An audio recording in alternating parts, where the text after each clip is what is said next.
Please begin. Recording in progress. Recording. Thank you very much. Good morning, everybody. This is the September 22nd, 2021 City Council session of the Portland City Council. It's Wednesday morning. Keelan, please call the roll. Good morning, Mayor. Good morning, Commissioners. Hardesty. Here. Maps. Here. Rubio. Here. Ryan. Here. Wheeler. Here. Under Portland City Code and state law, the City Council is holding this meeting electronically. All members of the council are attending remotely by video and teleconference, and the city has made several avenues available to the public to testify, to listen to the audio broadcast of this meeting. The meeting is available to the public on the city's YouTube channel, eGovPDX, www.portlandoregon.gov/video, and channel 30. The public can also provide written testimony to council by emailing the council clerk at cctestimony@portlandoregon.gov. The council is taking these steps as a result of the COVID-19 pandemic and the need to limit in-person contact and to promote physical distancing. The pandemic is an emergency that threatens the public health, safety, and welfare, which requires us to meet remotely by electronic communications. Thank you all for your patience, your flexibility, and your understanding as we manage through these challenging circumstances to conduct the city's business. First up, actually, we're going to hear from legal counsel on the rules of order and decorum. And Adrian, why don't you introduce yourself to all of us as well? Good morning. Sure. Good morning. I'm Adrienne Delcato with the City Attorney's Office, and I primarily advise the Housing Bureau, but I'm happy to be here today. Awesome. Thank you. Great. To participate in council meetings, you may sign up in advance with the council clerk's office for communications to briefly speak about any subject. You may also sign up for public testimony on resolutions or the first readings of ordinances. The published council agenda at portlandoregon.gov/auditor contains information about how and when you may sign up for testimony while the City Council is holding electronic meetings. Your testimony should address the matter being considered at the time. When testifying, please state your name for the record. Your address is not necessary. Please disclose if you are a lobbyist. If you are representing an organization, please identify it. The presiding officer determines the length of testimony. Individuals generally have 3 minutes to testify unless otherwise stated. When your time is up, the presiding officer will ask you to conclude. Disruptive conduct such as shouting, refusing to conclude your testimony when your time is up, or interrupting officers' testimony or council deliberations will not be allowed. If there are disruptions, a warning will be given that further disruption may result in the person being placed on hold or ejected from the remainder of the electronic meeting. Please be aware that all council meetings are recorded. Thank you very much. First up is communications. Keelan, the first individual, item 681, please. Request of Benjamin Donlin to address council regarding Clean and Safe Enhanced Services District. Good morning. Good morning, council. How are you doing? So, as y'all know, the Clean and Safe 10-year renewal contract is coming up and the draft has been released. I am here in representation of the ESD, Stop ESD Coalition, which has numerous members, including RAP, Stop the Sweeps, ACLU, Sisters of the Road, DSA, PMPC, the Portland Tenants United, Portland Jobs with Justice, 350 PDX, Portland Independent Business Bloc, Bus Riders Unite, the Oregon Justice Resource Center, and PHCC, Cedar Action, Oregon Educators Unite, and several others. So we have made a series of demands and talks with all of you council for the last year, roughly the last year, over this issue. Some of you are newer than others. And so the contract draft that has been released, we've gone over it, and what we have seen is that there have been next to no changes or any recommendations that we have made, that PSEP has made, that the auditor themselves has made, included within this contract. And so I'm a little confused, right? Because there's been 20 years of a lack of accountability or oversight or outcomes from Clean and Safe, from the Portland Business Alliance, and there's absolutely none of that represented within this contract. And so what it feels like to me personally is that we are rewarding corruption, that we are rewarding those who do a good job of hiding what they're actually doing, that we are rewarding the most influential and powerful, not because of a good service, not because of their efficacy, but because simply of their power, right? And so I'm confused on what exactly our approach is supposed to be. When people throw Molotovs, it feels like the last absolute option, right? But is the game of politics, is it really just that, Mayor Wheeler, I have to meet you in the Arlington Club in the executive washroom and give you a briefcase of cocaine to actually have an influence and impact on this contract? Like, where is the incentive for anyone to do right when we reward and expand contracts based on a failure to do their job? I don't think there's anyone in downtown who would say that after 21 years and over $100 million, that downtown is cleaner or safer, right? They have failed to do their job. The Portland Business Alliance needs to be removed as their managing organization. So with that being said, I highly recommend that for invited testimony, you bring along PSEP to talk about their recommendations around private security. You bring the auditor who did the audit for invited testimony, right? And they can speak for themselves. We're asking for transparency and accountability, right, for these operations, and we have seen none of that. We had a series of one-way hosted, PBA hosted town halls, listening sessions that weren't even listening to. There was none of that reflected in the contract. So what was the point of that, right? Additionally, in the scope of work, the Downtown Security Network, which has been going on for 20 years, has not been addressed within the contract, right? There's a lot of things to talk about. I'm over time already. Honestly, this subject needs about a whole day worth of the whole city. Thank you. Thank you for your testimony. It will get a full day. It'll at least get many hours tomorrow afternoon, starting at 2 p.m. I encourage you, if you'd like to share this testimony, then again, you're certainly welcome to do so. I know many others plan to do so. Thank you for being here today. And just for the record, I'm not a member of the Arlington Club, nor do I use cocaine. Next individual, item 682, please. Q. Request of Shoshana Guggenheim Kedem to address council regarding gun violence, policing, and upgraded policy to prevent gun violence. And we included in the Tuesday memo that it would be Hadar Kedem speaking. Very good. Welcome. Thank you for being here. Hi, my name is Hadar and I'm 9 years old. I've always thought that guns should be banned, but now I am really pushing for guns to be banned because of the story that I'm about to share with you. So my brother, my dad, my dog, and I were on the field of Rose City Park on July 3rd. Our friends were on the playground nearby, a 7-year-old and his father. We were playing imaginary baseball on one of the diamonds when about 10 to 15 people came over the hill opposite us.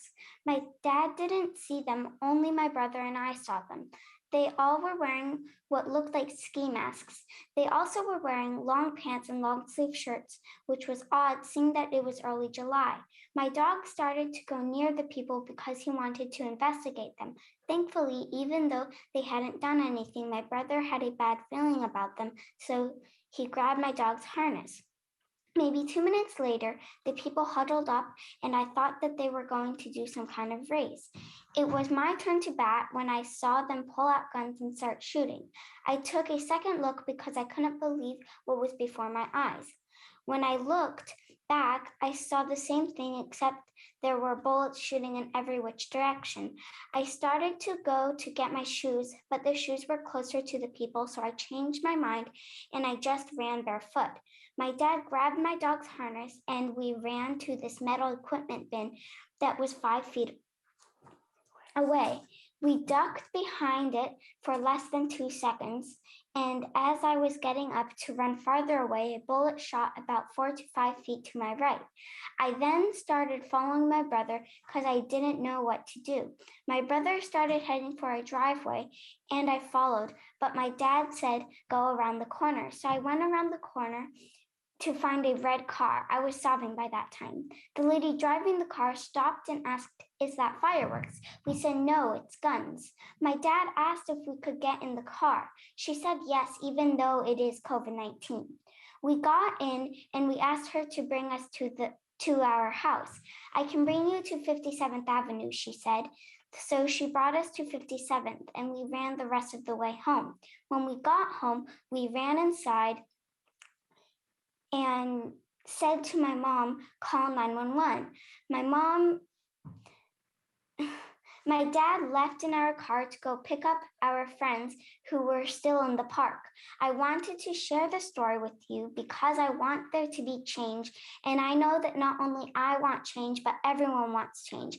I want to feel safe, and I don't want to be suspecting that everyone is bad or a criminal. And I don't want any other gun violence incidents to happen to anyone in Portland or anywhere in the country. I hope that you can hear the story and bring it to change. Thank you. Thank you very much for your testimony. And I just want to say you're a brave young woman. What you experienced, nobody in this city should have to experience. And unfortunately, it's happening far too often. And I want you to know that this council is working very hard, not only with community organizations, but also with the police bureau to prevent, to intervene, and to follow up, to make sure that these types of things don't happen to you or to anyone else. And I want to tell your parents as well how happy I am that none of you were injured. This could have obviously been far worse. And I want to give you and them my word that we will continue to address this issue with urgency. And I really appreciate your being here today. Commissioner Mapps, then Commissioner Hardesty. So thank you, Mr. Mayor, and thank you, Hard. I really want to echo what the mayor said. You are a courageous young girl. I am so sorry that happened to you. I have 2 little kids myself, and we go to the park, and I would be terrified and frankly angry if something like that happened to us. And I know it happens to Portlanders every day in every corner of the city, and that is not right. No child should have to deal with what you have dealt with. I want you to know that I'm committed to working with my colleagues on council and the rest of our community to reduce gun violence by 20% in the next 15 months. Now, even if we accomplish that, any gun violence in our city is unacceptable, and we have to double down on doing everything that we can to keep young girls like you and every kid in Portland and every adult in Portland safe. This will take a community effort, and I just want to thank you and applaud you for the efforts that you've made to bring attention to this issue. And I encourage you to come back and speak to this council again, hopefully on a happier matter. And take care of yourself, and good luck with your school year. Thank you, Mayor. Hader, I have to tell you, as a 7-year-old testifying at this council, you were absolutely wonderful. We have people that are like my age, really old, who testify who aren't as eloquent and clear and concise as you were. And you stayed very close to the timeline that you had. We all on the council are feeling the pain of gun violence in this community. And what you experienced and your family experienced is not acceptable. It's not acceptable for any family in our community to experience what you experienced. And collectively, we're going to make it better. As a council collectively, as a community collectively, we all are working towards the same goal. Like you, I think we have way too many guns. And what we can do to actually mitigate the misuse of guns is something that we as a council will continue to work on. Thank you for being here this morning. Thank you for your very heartfelt statement. And like the mayor and the rest of the council, I am so grateful that your family wasn't injured because it could have been a much more tragic day. Thank you for being here. Thank you so much. And please give your parents our regards too. We appreciate it. It's good to hear from you. Next individual, please, Keelan, item 688, please. Looks like 683, request of Lori McFarlane. Oh, I'm sorry, I misread that. You're right, it's 683, thank you. Okay, thank you.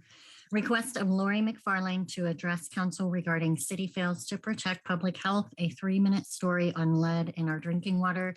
We have heard from Lori that they won't be able to join us this morning. All right, very good. Next individual, 684, please. Request of Evelyn Bross to address council regarding misinterpreting the topic of police. Good morning.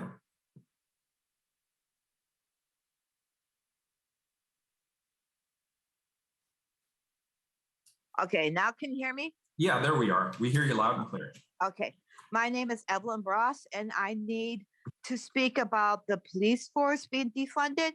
Okay, I'll give you a little rough draft, and I'm still recovering from hand surgery. I broke my hand. I'm still recovering from that, so I might go a little slow. Um, you need to listen, understand what is going to be said. You then think about what was said. I worked at a military grocery store. I lived on a military base. My children were born at a military hospital. My brothers were in a Vietnam War. The vets were treated disrespectfully when Vietnam War was ended. I have and had relatives in law enforcement. My grandpa, decades ago, was in law enforcement. I'm unbiased, but I observe an issue. And if needed, I'll speak up. So we're talking about the doctors and nurses versus police force simile. Police officers is that of a primary care doctor.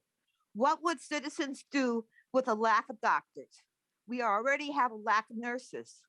Same goes for the lack and shortage of the police officers. X-ray technicians is that of an investigator, investigating a scene. Police helicopters is that of a medical helicopter airlifting someone to a hospital. You're looking for somebody who's doing a crime in a police helicopter, and a medical helicopter is taking someone to a hospital. Surveillance officers at an event is that of a surveillance camera at a hospital. People experience bad doctors. Same goes for experiencing bad cops. No field, no position is 100% perfect. Never. You don't defund the cops. How would people survive if the insurance cut back on medical benefits? You city council give us citizens the lack of insurance and safety by defunding the police. Just imagine people having a heart attack and not having a heart doctor or surgeon or any other specialist because of the insurance cuts back. You mentioned you don't believe the police know who they serve. Look at yourselves first. Practice what you preach. Some of you are out to make this city worse by serving one group who keeps harassing you over an issue or a topic. There are two sides to a story. Police have a different fields. They work in for same for doctors and nurses. You cut back on doctors and nurses departments, OBGYN, orthopedic, so on, you'll see a lot less patients receiving medical care. You can't cut back on police. The citizens and visitors will suffer with a lack of protection they deserve. Doctors and nurses are on the front line. Same goes for the police. Police are the number one front line of crimes, accidents, sex crimes, child abuse, assault, battery, etc. Police usually witness the raw footage of an incident. Doctors and nurses see the aftermath of the injuries. Firefighters and ambulance stay away from accident, crime, and so forth until the police come to secure their safety so they can go to the patient. Here's a suggestion for the protesters. Have mediators between the two groups. Have them deal with them instead of the police. Police have more jobs to do than trying to be with the protesters. Have mediators there. In the past, elsewhere, I found out that the sheriff in a different area. Evelyn, I'm sorry, you're a minute over. Can you wrap it up? These are good comments. Yeah, I was almost done. Thank you. In the past, years ago, I found that a sheriff had only one deputy patrolling the whole county between 2 a.m. to 6 a.m. When I found out, you can bet I made sure that all the citizens in that county found out that there was only one deputy patrolling the whole county. And they got changed because I spoke up. Now, you don't hold back the police from doing their job. Basically, you're holding police back, same as Vietnam vets were held back by being one hand held behind their backs, the way they used to say it. Thank you, So, Evelyn. We sorry. appreciate your testimony this morning. Thank you. We hope All to right. hear from you again. Thank you. Next individual. Excuse me, Mayor. Commissioner Hardesty, I apologize. Thank you, Mayor. I actually wanted to respond to Ms. Voss and appreciate her being here this morning. And she gives me a great opportunity to challenge a misperception. The City Council did not defund the police. The City Council defunded 3 programs that had racially disparate outcomes. When we eliminated those programs, there were over 40 patrol officers available for patrol. We have over 100 positions that are vacant, not because Portland Police Bureau was defunded, but because people have retired and left, and we have a recruiting crisis. And so thank you, Ms. Voss, for being here, and thank you for giving me the opportunity to correct what appears to be massive misinformation about defunding the police. Thank you, Mayor. Thanks. Thank you. Thank you, Commissioner. Last communication individual for today, please. Item number 685, Keelan. Request of Derek Ogden to address council regarding introduction of nonprofit organization We Stand for Us. Derek has not joined us yet. All right, very good. Then we will go to the consent agenda. Of any items been pulled off of the consent agenda? We've had a request for item 689 to be pulled. 689, and on the remainder of the consent agenda, please call the roll. Hardesty, Sorry, I couldn't unmute. Aye. Maps, Aye. Rubio, Aye. Ryan, Aye. Wheeler. All right, the consent agenda is approved. We'll go to the first time certain item, please. Item number 686. Adopt City of Portland Asset Management Policy. Colleagues, this resolution lays out a vision for how to mature the city's infrastructure asset management policy.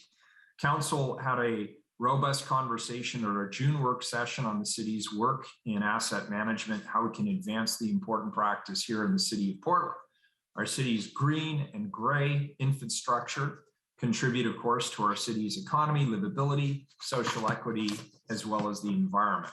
From forests and wetlands to streets and sewers to water pipes, fire stations, and Portlandia herself, the city's infrastructure and the services that it provides must be sustained through thoughtful management and investment. This is a core charge of government. I'm happy to welcome our Chief Administrative Officer, Tom Reinhardt, who will introduce the resolution. Good morning, Tom. Good morning, Mayor. Thank you. And good morning to the whole City Council. For the record, again, my name is Tom Reinhardt, the city's Chief Administrative Officer.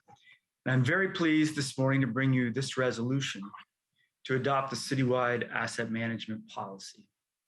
This policy was developed over the past 2 years, led by our city asset managers throughout city bureaus, working closely with Deputy Chief Administrative Officer Carmen Merlo, and it reflects both best practice and the city's own vision and values, particularly around anti-racism, collaboration, and financial responsibility. As I have discussed individually with all of you at various points, this is one of many areas we're working hard on to integrate our historically independent planning and day-to-day operations. Now, City Asset Management Group Chair Emily Tritch will explain the proposed policy and lay out plans for implementation. Emily, thank you for your leadership on this effort. Great, good morning. Thank you, Tom. Thank you, members of City Council. I'd like to share a brief slide deck.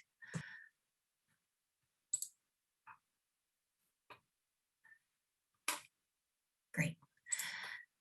Well, good morning and happy fall. For the record, my name is Emily Tritch. I am PBOT's asset manager and the Citywide Asset Management Group Chair. I'm here today to request your endorsement of the resolution to adopt a citywide asset management policy. Development of this policy required that we look back at past actions that have brought us here. Our inheritance of policy and financial decisions that in some cases limited our ability to respond to infrastructure as it aged and as service expectations changed. These decisions precede many of us in our roles and respective seats. With this policy, we have the opportunity to be intentional in our infrastructure management and not pass this problem down to the next generation of commissioners, city employees, and importantly, Portlanders. There is a wide range of resources and practices to manage the city's infrastructure investment. Some bureaus operate at a high level, forecasting risk and funding needs, while others are still developing their inventory. Consequently, you are not afforded a clear and consistent picture of our city's financial obligations, service risks, or potential trade-offs. With adoption of this policy, Council would support bureaus in quantifying and evaluating the risk and opportunity of our investments, increasing availability of information to help Council make informed decisions about our natural and built assets. It also illuminates trade-offs in service and outcomes for the community. This policy builds off existing city financial policy, especially FIN 203, directing financial planning to ensure the sustained and equitable delivery of public service to Portland residents, businesses, and visitors. The asset management policy takes the next step of defining how to implement these guiding rules, who does it, and with what systems. With this policy, Portland would prioritize modern citywide asset management. This means operating transparently, mitigating risk, centering city values in infrastructure reinvestment. It means better planning for the future, including consideration of climate change, equity, and resilience. And it's also furthering consistent and effective cross-bureau collaboration to ensure we're all steering in the same direction. The Citywide Asset Management Group, or the KMG, will help to implement this policy. This body works across bureaus to advocate for asset management best practice. It helps to educate leaders across the city, as well as staff, in order to continue to advance this work. The success of the City Asset Managers Group as an inter-bureau organization is due to the shared values of its members, the city's values, in addressing some of the largest and systemic challenges facing the city and the services it provides its residents. We are generations into the story of Portland, a growing city with deep-seated values around anti-racism and social justice, climate, and financial stewardship. With this policy, we ask that sustaining the vital services and benefits of Portland's infrastructure remain a priority and be kept top of mind in budget planning and in all things. Throughout this presentation, you've been seeing images of Portland infrastructure in action. Rather than a collection of things, these assets provide services that make our city the attractive, livable, fun, and functional destination that it is. With the adoption of this policy, you will position Portland to sustain these services for the enjoyment of Portlanders today and into the future. Thank you. That concludes my remarks. Myself, as well as other city asset managers, are available to respond to any questions. Thank you.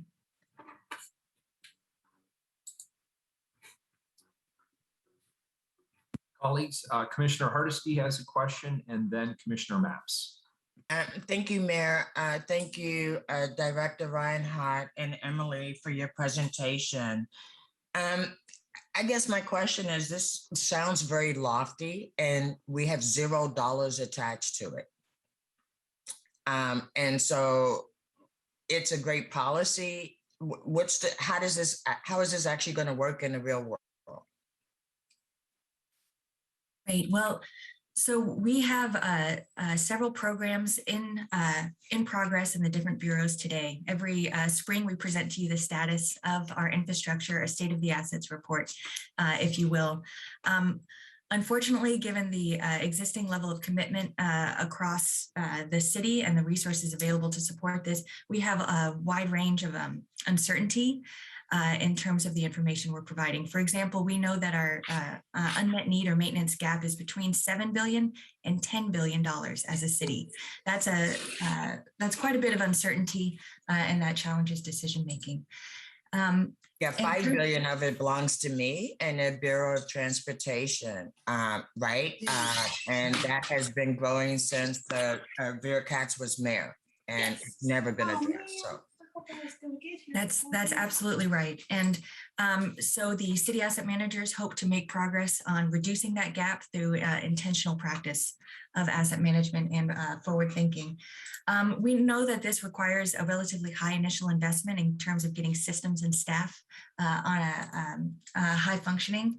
of the asset delivery system, but we also acknowledge that they cost more than pay for themselves in terms of responding to preventative or performing predictive and preventative maintenance over reacting to things as they fail, which we know cost between 4 and 10 times as much in many cases. In terms of the initial investment, what we're proposing is with the endorsement of council to set ourselves a high bar and a high expectation for continuing to develop this program and relying on the city asset managers to provide education and training to staff across the city, and especially those bureaus with less mature asset management programs, by inviting them to new periodic work sessions that'll be open to staff across the city. And that way we can do a no-cost education and training in order to enhance the understanding of asset management. As resources come available, we hope that you'll consider investing in asset management programs and systems to grow our practice. And as you get receive requests for financing and projects, we hope that you'll consider some of the long-term thinking and outcomes that are part of asset management. And wherever possible, the KMG is available to provide you with data or guidance recommendations based on these practices. And Commissioner, I think Tom may also want to chime in on this. Is that correct, Tom? Okay, go ahead and chime in. Thanks, Mayor. So Commissioner Hardesty, to be a little more direct in the response to your question, first I want to say the deferred maintenance and the needs of the transportation services for the city of Portland belong to all of us. We're committed to helping you and all of council on that. I wanted to clarify that in terms of our perspective. And two, the policy will really help shape how we present budget opportunities and costs to you, but also it should help us clarify what should rise to the top of the list. And let me use the Office of Management and Finance as an example of this. We've had a very immature approach to facilities for many years. We have still proposed investments in some facilities that did not follow what Emily and the team have laid out through best practice. Unless we follow that and do best practices, we should not be in the mix for investment, while other more mature asset management parts of the city have done a better job thinking about risk and long-term costs and how to keep all these assets thriving for Portlanders for decades. So it should help separate the wheat from the chaff, so to speak, and give the council a better sense of what you should be investing in and what needs more work. I hope that helps to answer that, because I think you were asking an investment question, Commissioner, correct? Well, I'm asking a priority question. Every bureau has equity in addressing past harms as part of their work plan. And we talk about equity a lot. And if we talk about equity as it relates to asset management, what does that look like in practice? I'd be happy to respond to that. So as many of you know, we have a number of vocal advocates in our community. We have people who feel comfortable contacting government requesting improvements to facilities, people who maybe contact you directly. And then there's a not small contingent of the community that maybe doesn't. By having more proactive inspection or repair of assets, we minimize the need to rely upon our constituents and residents to tell us where the problems are. And in your bureau, Commissioner Hardesty, transportation sidewalk inspections relies on people to tell us where the issues are. And in many cases, we can do better and do things more cheaply if we're aware of things before the failures or disruptions occur. That's just one example. Maddie, do you want to respond? I want to chime in on the concept of intergenerational equity.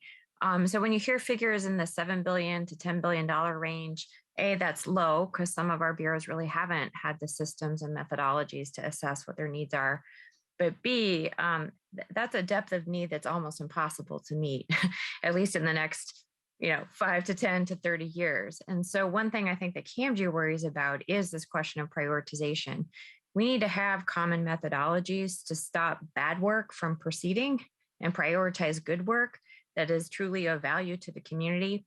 Because if we spend our limited cash on bad work, it means we've now created an equity problem for future generations. So one of the things that KMG is very focused on right now is looking at the intersection of equity in particular with infrastructure. So everything from levels of service to workforce development and social equity and contracting, to this question of intergenerational equity, because it intersects in our bureaus in all these different ways. And having, I think, the policy will help us be more methodical about how to think about these topics and how to advance good work, prevent bad work from proceeding, and again, make sure that we have a more systematic approach to spending our limited dollars, even if we don't quite have enough to begin with. So. I really appreciate all the responses, and I'm going to hold my additional questions because I could talk about this all day, because it is such a vital component of us actually having a plan for where we're headed in the future. And I guess my only caution is there are areas that have never experienced equity from city actions and activities. And I just hope that we're not over-promising something that we don't have the ability to deliver. Thank you. Thank you, Commissioner. Commissioner Mapps. Thank you, Mr. Mayor. And thank you, Emily, for both your leadership on this issue and your very compelling presentation. I think this project is incredibly important. Asset management is key to good government because you can't manage what you don't measure. And too often we are not measuring the current status of our city assets. That's why I think it's important that the City Council track this project more closely. I'm not sure if this is a question for Tom or Emily. One of the things that I would like is regular updates on the progress of the KMG group. Could we get a quarterly report, for example, just so we know where we're at? I think I would find that helpful, and I think would help the city do it. I don't want to speak for the group, but I think they would welcome that. Correct, Emily? Absolutely, and consider us a resource for any sort of analysis or information to guide your decision making. Excellent. I'm watching your work closely.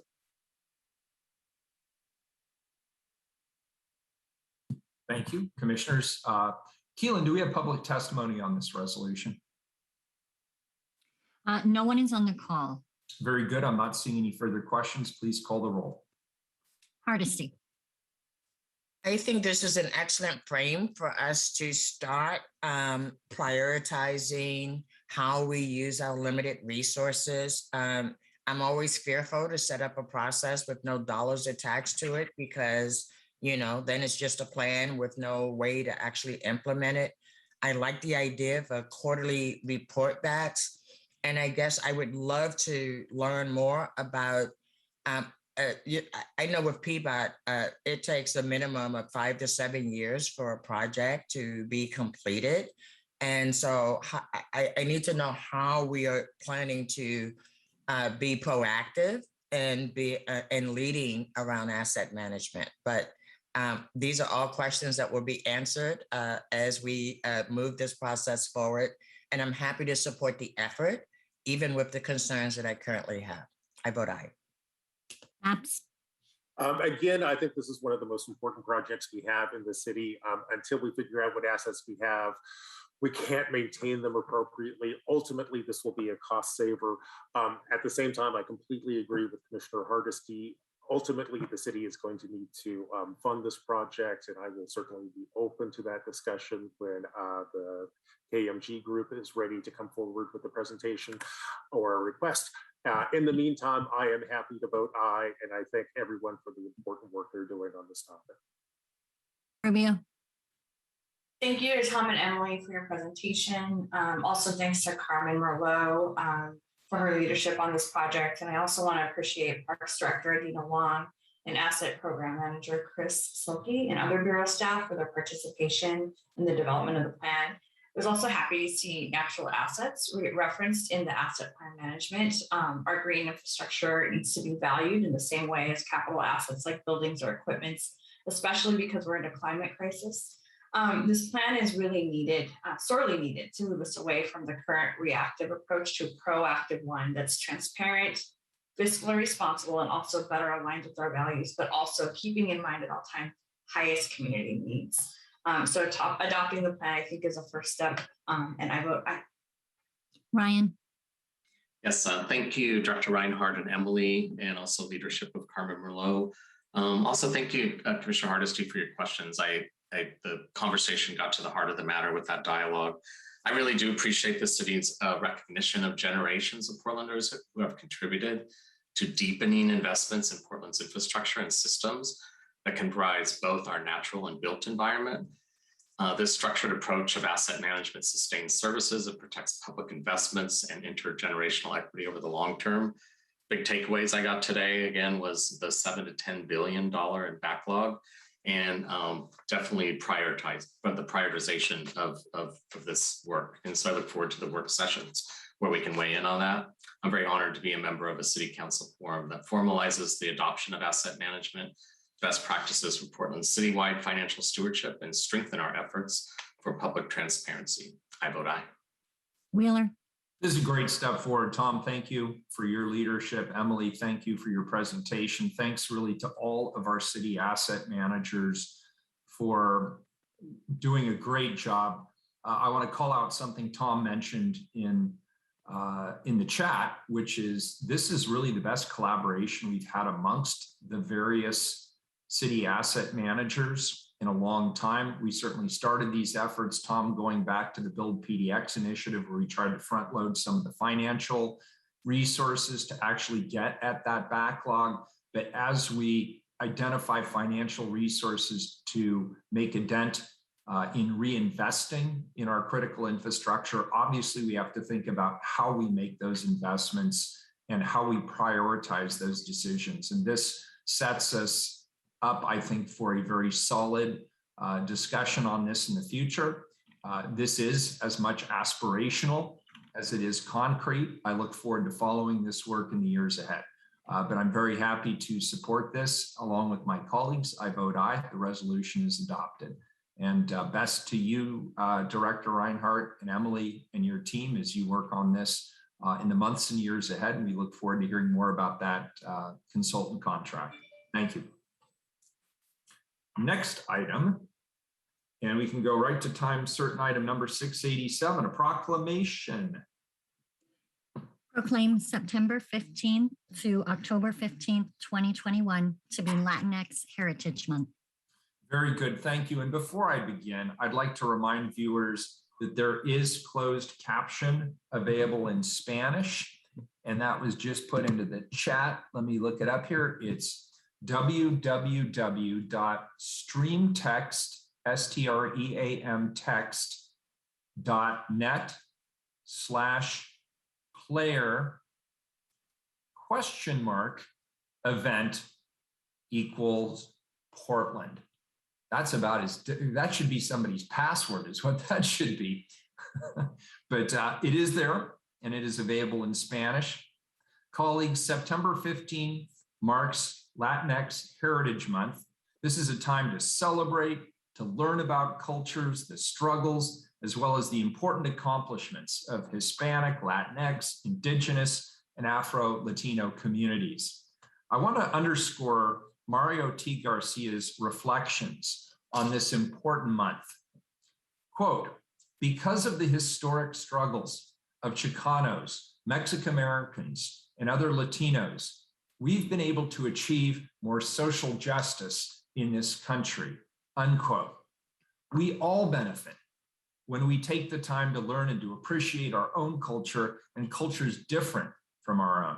It's what makes our city and indeed our entire nation such an incredible place to live.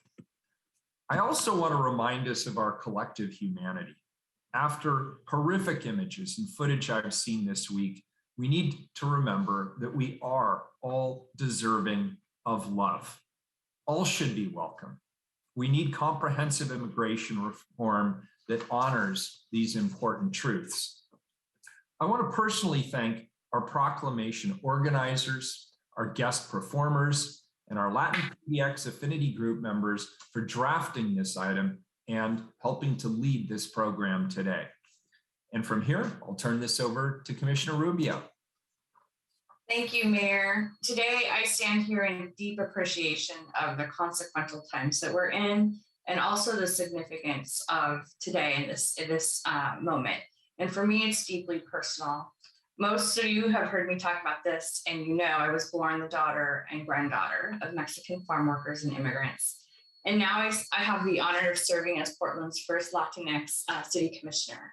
And all the things that happened between these two occurrences have shaped my experience as a Chicana, Latinx, Oregonian, and Portlander. And it's how I show up every single day. And like many of our Black, Indigenous, and people of color friends and family, we've learned to appreciate being in community so much because we are often in spaces where each other is all that we have. And so when I was here many years ago, nearly 15 years ago, maybe more, a group of determined and brave employees came together to create DEEP out of this desire to be in community and support one another's leadership and change systems to increase representation here at the City of Portland. And I'm inspired by just how much our employee groups contributed to make these things happen and continue to happen. I'm inspired to see the work and leadership of groups like Latinx PDX and other active groups here at the city. Their presence and contribution makes me feel something that I and others didn't always feel every day, all those years ago before all of this. It makes me feel more welcome. It makes me feel more seen and more affirmed. And we still have work to do to make it even more so. And all these reasons are why it means so much for me to introduce this year's City of Portland Latinx Heritage Month proclamation. And I want to thank the City of Portland Latinx PDX Affinity Group and Latinx Heritage Month Planning Committee, which includes my senior policy advisor, Cynthia Castro, also Michelle Rodriguez and Goldan Salazar from Commissioner Mapp's office, and Angelita Morillo from Commissioner Hardesty's office, Sam Diaz from the Mayor's office, Lena Gonzalez-Baird from Open and Accountable Elections, Ana Maria Perez and Mariana Lomanto from PBOT, and Daniel Franco Nunez from the Office of Community and Civic Life. Much appreciation to every one of you. This year's theme is Esperanza, a celebration of Latinx heritage and hope. The two people who really embody this theme are our guests, Joaquin Lopez and Claudia Cuentas, and it's my pleasure to introduce them. Many of you know Joaquin. Joaquin is a counselor and performing artist who is one of two creative laureates for the City of Portland, alongside Layla Hale. His work is grounded in personal transformation, self-expression, community healing, and Latino queer identity. Joaquin runs a counseling private practice specializing in personal development and the bicultural Latino experience. Claudia is a storyteller, musician, therapist, and researcher. Born and raised in Peru, she comes from a strong lineage of social activists, musicians, composers, and healers from the Aymara tradition. Her lineages are Aymara, Quechua, and Mestizo from South America. Her research continues to guide her inquiry to study mind, body, spirit, and their interconnectedness through creativity, healing, indigenous ways of knowing. Claudia graduated from Tamalpa Institute and received her MA in psychology and drama therapy at California Institute of Integral Studies in San Francisco. For the past 15 years, she's worked with individuals and families and communities in California, Oregon, and Peru. So I will now turn it over to Joaquin first. Welcome, Joaquin.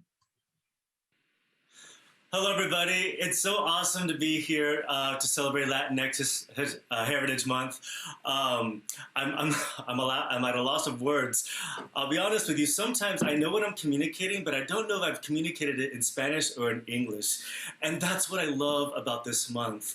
It doesn't matter where you come from, doesn't matter how you say it. What matters is that you're celebrating life and you're celebrating your ancestry, your grandparents, your parents, and the culture that makes you who you are.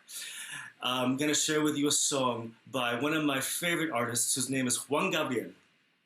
Juan Gabriel is known as one of the premier songwriters in Mexican culture and in Latin America. And this song is called La Muerte del Palomo, the death of the dove. And what I love so much about it is that it's a story of resilience. And I don't know about y'all, but I've lost my dreams before, and it's never the end of the earth. Because there's always tomorrow. We can always dream a new dream. So this I give to you for Latinx Heritage Month. La Muerte del Palomo.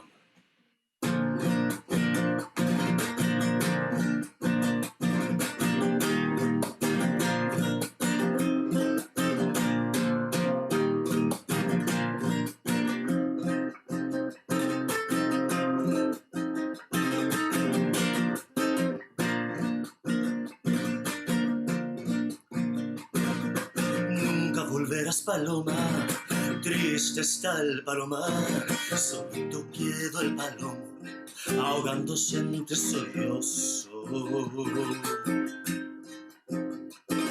Pues ya no puede volar. Pobrecito del palomo, cansado está de sufrir y mirando para el cielo, a Dios le pide su muerte. Que así no quiere vivir.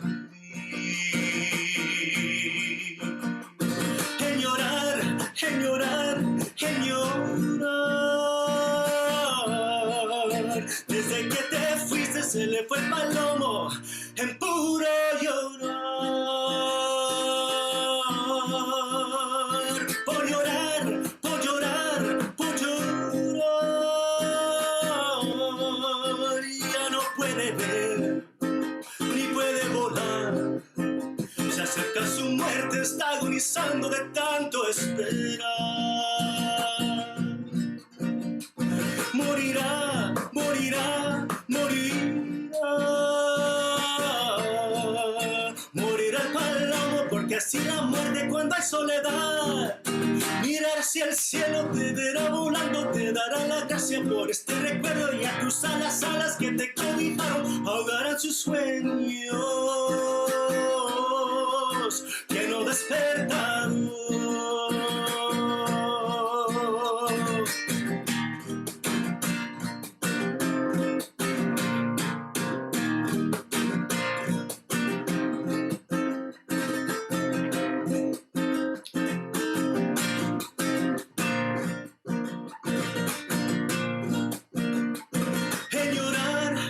Llorar, en llorar.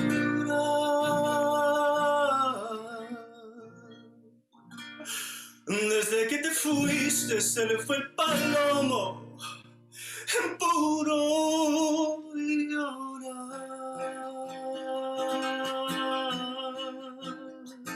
Por llorar, por llorar, por llorar. Ya no puede ver, ni puede volar. Se acerca su muerte, está agonizando de tanto esperar.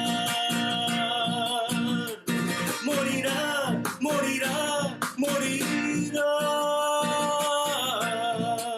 Morirá el palomo porque así la muerte. Cuando hay soledad, mirar hacia el cielo, te verá volando, te dará la gracia por este recuerdo y a cruzar las alas que te cobijaron, ahogarán sus sueños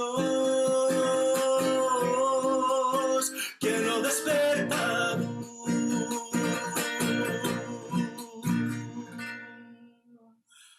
Nunca volverás paloma.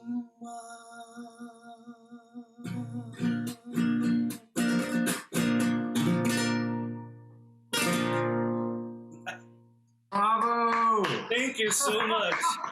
Have a wonderful day. It's much better now. That was amazing. That was amazing. Thank you so much, Joaquin. That was beautiful, and it was just what we needed today. Next, we will invite up Claudia. Claudia, welcome. Muchísimas gracias.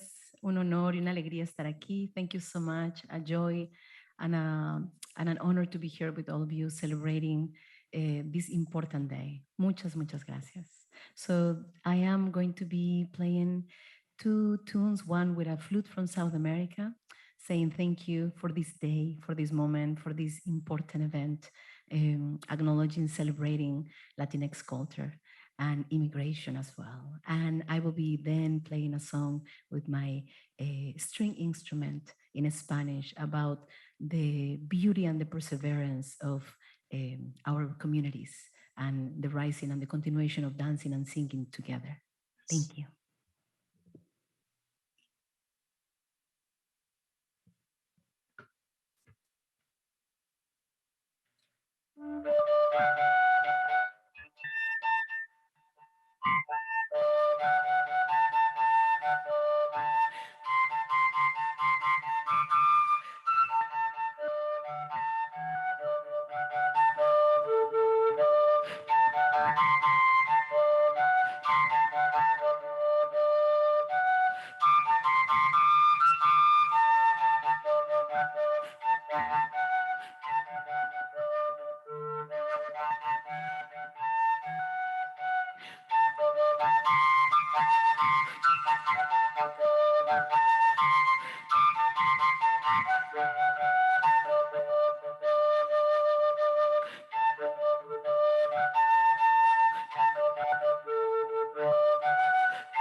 Oh my gosh. Yeah.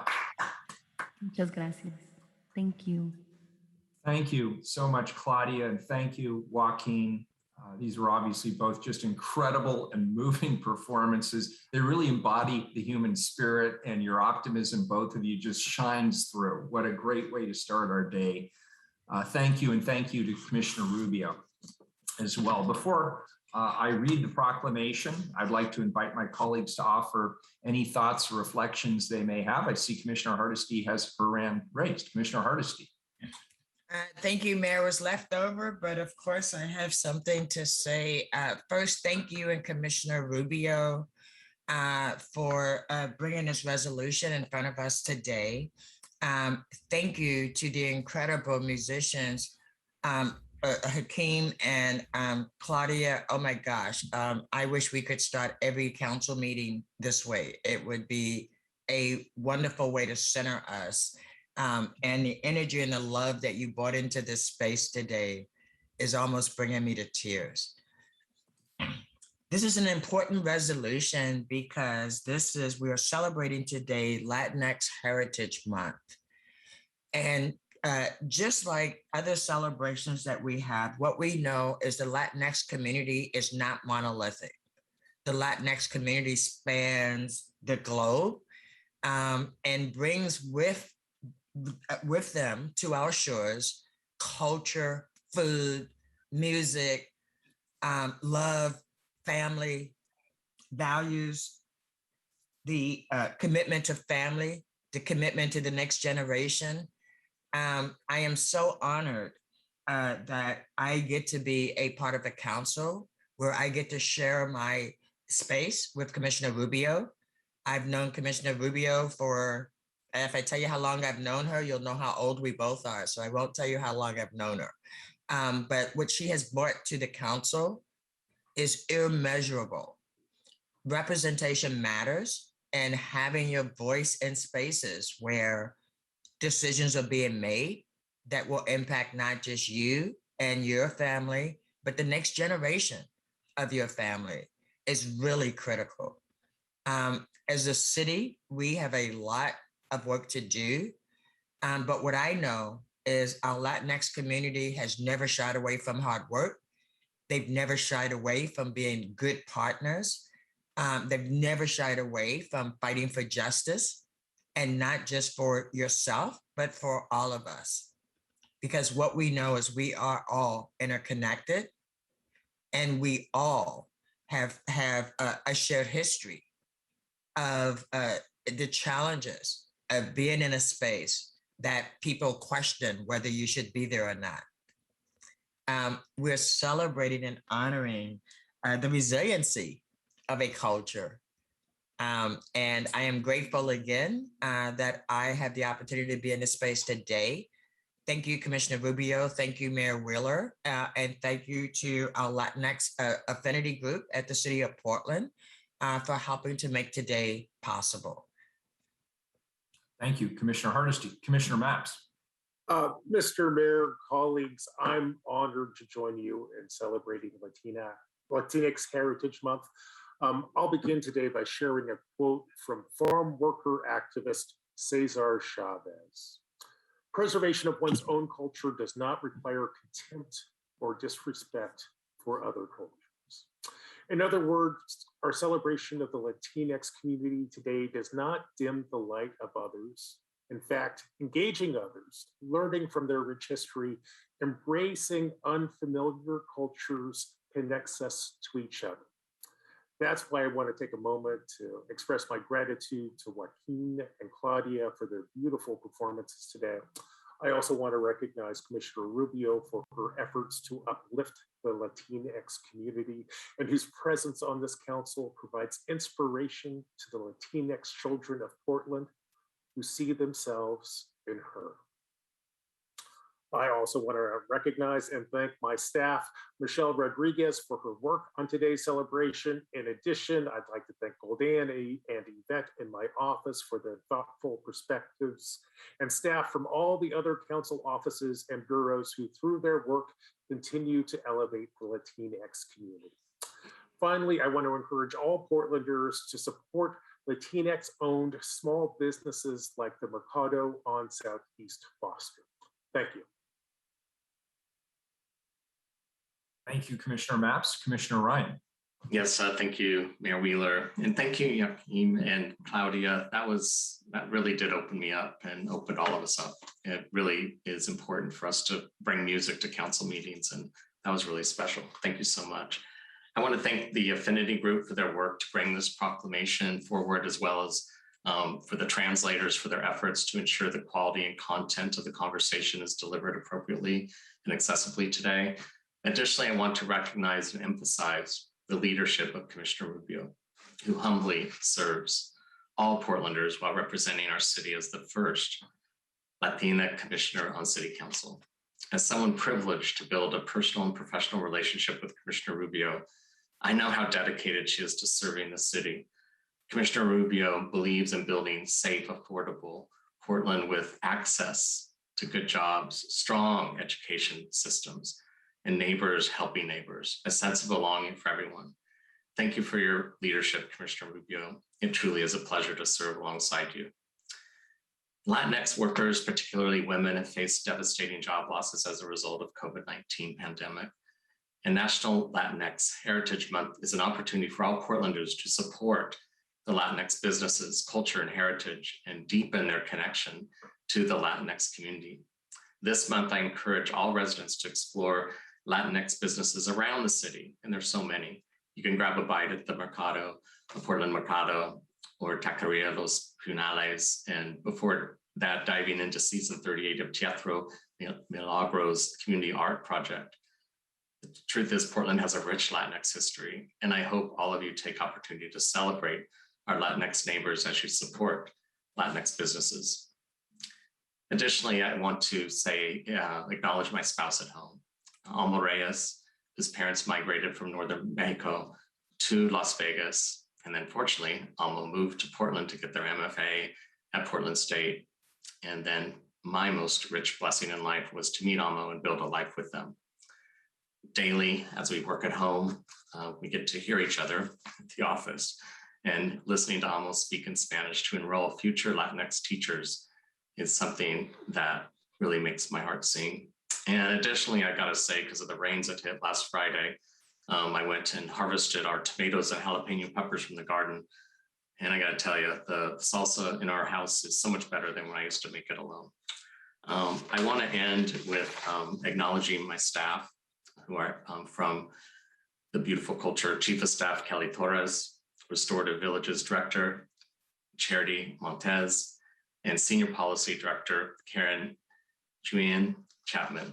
I learn from you daily. I'm inspired by you every minute. I'm really happy to support this proclamation. I vote aye. Thank you, Commissioner Ryan. And Commissioner Rubio. Thank you, Mayor. And I know I've spoken a lot, but I just wanted to again thank the Latinx PDX Affinity Group, our Latinx Heritage Month Planning Committee, and our two special guests, Joaquin and Claudia. Your words and performances were so beautiful and are medicine for our hearts and souls. Representation matters, and our diverse Latinx community needs to see themselves in government, from bureaus to city council, and deserve the opportunity to be part of policymaking that impacts all of our lives. Community issues like universal representation, the Worker Relief Fund, support for Latinx and BIPOC art and artists, and the language pay differential, they're all moving forward because we're here to make sure that it does. And I want to acknowledge all the Latinx employees here at the city and appreciate you and what you bring to this city, and including my own staff, Rico, Cynthia, and Adriana. It's why representation matters. And I'm so proud to see this work alive and underway in the city. So thanks, and I'll turn it back to the mayor. Thank you, Commissioner Rubio. And with that, I will read the proclamation on behalf of the City Council. Whereas for the first time in Portland history, the people of Portland elected a Latinx City Commissioner, and we know that representation matters. And seeing ourselves at all levels of government is important to ensure that our voices are at the table and that our communities are considered. Whereas Portland community members self-identify as Latinx, Latine, Latino, Latina, Hispanic, Chicano, Chicana, Indigenous, Afro-Latino, or with their country of origin or heritage. And whereas the rich tapestry of Latinx culture is multiracial, multicultural, and multilingual. And whereas many Latinx people trace their roots to the indigenous peoples of the Americas, European settler colonists, Africans who were kidnapped, trafficked, and enslaved in the Americas, and Asians who immigrated to the Americas. And whereas the Latinx population, representing the largest ethnic minority in the United States, celebrates the histories, cultures, and contributions of people who trace their ancestors to the Caribbean, Central America, North America, South America, and all over the world. And whereas the Latinx community has been integral to and have participated in the creation of this nation for generations, well before its founding, even as they've grappled with relative invisibility, outright rejection of their place in society, and internal struggles about their own identity in this country. And whereas the Latinx people, along with Black, Indigenous, and people of color communities, are part of the essential workforce that continue to keep our city and indeed our nation operating during the COVID-19 pandemic. They drive our economy as workers, owners, and entrepreneurs. They are the force of social and political change as advocates, activists, and elected officials. They innovate as teachers, scientists, and engineers. They enrich the arts as artisans, composers, symphonists, poets, storytellers, actors, and directors. They ensure our health and basic human needs as grocery store workers, truck drivers, agricultural workers, day laborers, sanitation workers, childcare providers, caretakers, nurses, doctors, and so many others.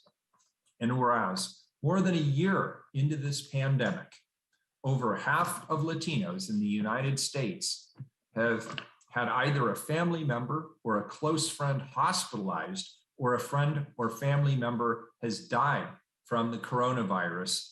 And nearly half of Latinos have either lost a job or taken a significant pay cut. And whereas amidst adversity, prolonged economic hardship, and the substantial physical and mental tolls that this pandemic has exacted, the Latinx people remain hopeful about the future. And whereas hope guides, sustains, and serves as a beacon, and the shared strong communities and cherished families and friends is testament to the ever resilient Latinx peoples. And whereas to help connect more Latinx people to city jobs and to support them throughout their careers with the city, the Latinx PDX City Employee Affinity Group was reestablished in 2014. Latinx PDX has reached over 100 employees and continues to grow. Whereas Latinx PDX city employees stand in solidarity with Black, Indigenous, and people of color communities and marginalized groups who face discrimination and underrepresentation in our city and globally. And whereas Latinx PDX city employees are committed to continue working in unity with our bureaus to dismantle the systems of oppression that make civic engagement and participation difficult for BIPOC communities. Now, therefore, I, Ted Wheeler, Mayor of the City of Portland, Oregon, the City of Roses, do hereby proclaim September 15th to October 15th, 2021 to be Latinx Heritage Month in Portland, and encourage all residents to learn, reflect, and celebrate the historical and present contributions that Latinx people have in our community. And with that, colleagues, I'll turn this over to Commissioner Rubio. Thank you, Mayor. I'm going to read this in Spanish, attempt to read this in Spanish. So thank you for that. Considerando por la primera vez en la historia de Portland, las personas de Portland eligieron un comisionado Latinx y sabemos que la representación importa. Y vernos a nosotros mismos en todos los niveles de gobierno es importante para asegurar que nuestras voces sean representadas y nuestras comunidades sean consideradas, y considerando que los miembros de la comunidad de Portland se identifican sí mismos como Latinx, Latino, Latina, Latiné, Hispano, Hispana, Chicano, Chicana, Indígena y con su país de origen o ascendencia, y considerando que el tapiz de la cultura Latinx es multirracial, multicultural y multilingüe, y considerando que muchas personas Latinx tienen sus raíces en los pueblos indígenas de las Américas, pobladores colonizadores europeos, africanos que fueron secuestrados, traficados y esclavizados en las Américas, y asiáticos que emigraron a las Américas. Y considerando la población Latinx representa el grupo étnico minoritario más grande de los Estados Unidos, celebra la historia, culturas y contribuciones de personas que tienen sus raíces en el Caribe, América Central, Norteamérica, Suramérica y por todo el mundo. Y considerando que la comunidad Latinx ha sido integral al progreso de los Estados Unidos por generaciones, aun cuando esta comunidad ha enfrentado invisibilidad, rechazo de su lugar en nuestra sociedad y luchas internas sobre su propia identidad en este país. Y considerando que las personas Latinx, junto con las comunidades negras, indígenas y gente de color, son parte de la fuerza de trabajo esencial que mantiene funcionando a nuestra ciudad y nación durante la pandemia del COVID-19. Ellas impulsan la economía como trabajadores, propietarios y empresarios. Ellas son la fuerza de cambio social y político como defensores, activistas y funcionarios elegidos. Ellas crean innovaciones como maestros, científicos e ingenieros. Ellas enriquecen las artes como poetas, narradores orales o actores y directores. Ellas aseguran nuestras necesidades básicas y de salud como empleados de supermercados, choferes de camiones, trabajadores agrícolas, jornaleros, trabajadores sanitarios, proveedores de cuidado de niños, cuidadores personales, enfermeros, doctores y muchos otros. Y considerando por más de un año en esta pandemia, más de la mitad de los latinos de Estados Unidos han perdido a un familiar o un amigo cercano hospitalizado o atendió a un familiar o amigo morir por el coronavirus.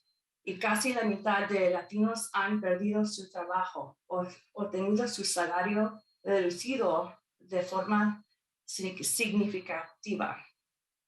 Y considerando entre la adversidad, dificultades económicas prolongadas y el costo alto causado por la pandemia al estado físico y mental, la comunidad latina continúa siendo optimista y ve al futuro con esperanza.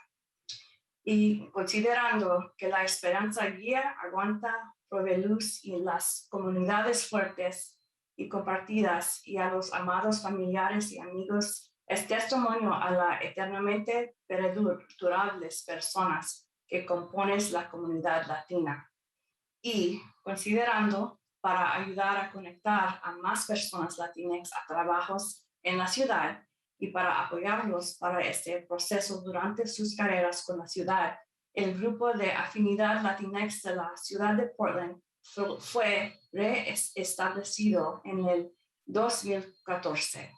Conocido como Latinx PDX, ha aumentado a más de 100 empleados y continúa aumentando. Y considerando Latinx PDX se unen en solidaridad con las comunidades que se identifican como miembros de las comunidades negra, indígena, personas de color y cualquier otro grupo marginalizado que lucha contra la discriminación y falta de representación en nuestra ciudad y globalmente. Y considerando los empleos de la ciudad de Latinx PDX, se comprometen a trabajar unidos con nuestras agencias para desmantelar los sistemas de opresión y racismo que hacen que el compromiso y participación cívica sea difícil para la comunidad BIPOC. Y ahora, por lo tanto, yo, Ted Wheeler, alcalde de la ciudad de Portland, Oregon, por medio de la presente, proclamo que del 15 de septiembre al 15 de octubre del 2021, mes de la herencia Latinx. Y yo aliento a todos los residentes a aprender, reflexionar y celebrar las contribuciones históricas y presentes que las personas Latinx hacen en nuestra comunidad. Thank you, Commissioner Rubio. Thank you, everybody, for this tremendous proclamation. Thank you. And with that, Keelan, we will turn to item 688, also a time certain proclamation. Proclaim the week of September 19th through the 26th, 2021 to be National Expungement Week. Colleagues, National Expungement Week is a movement to emancipate justice-impacted individuals exploited by systematic inequality through the clearing of records, sealing, and access to services.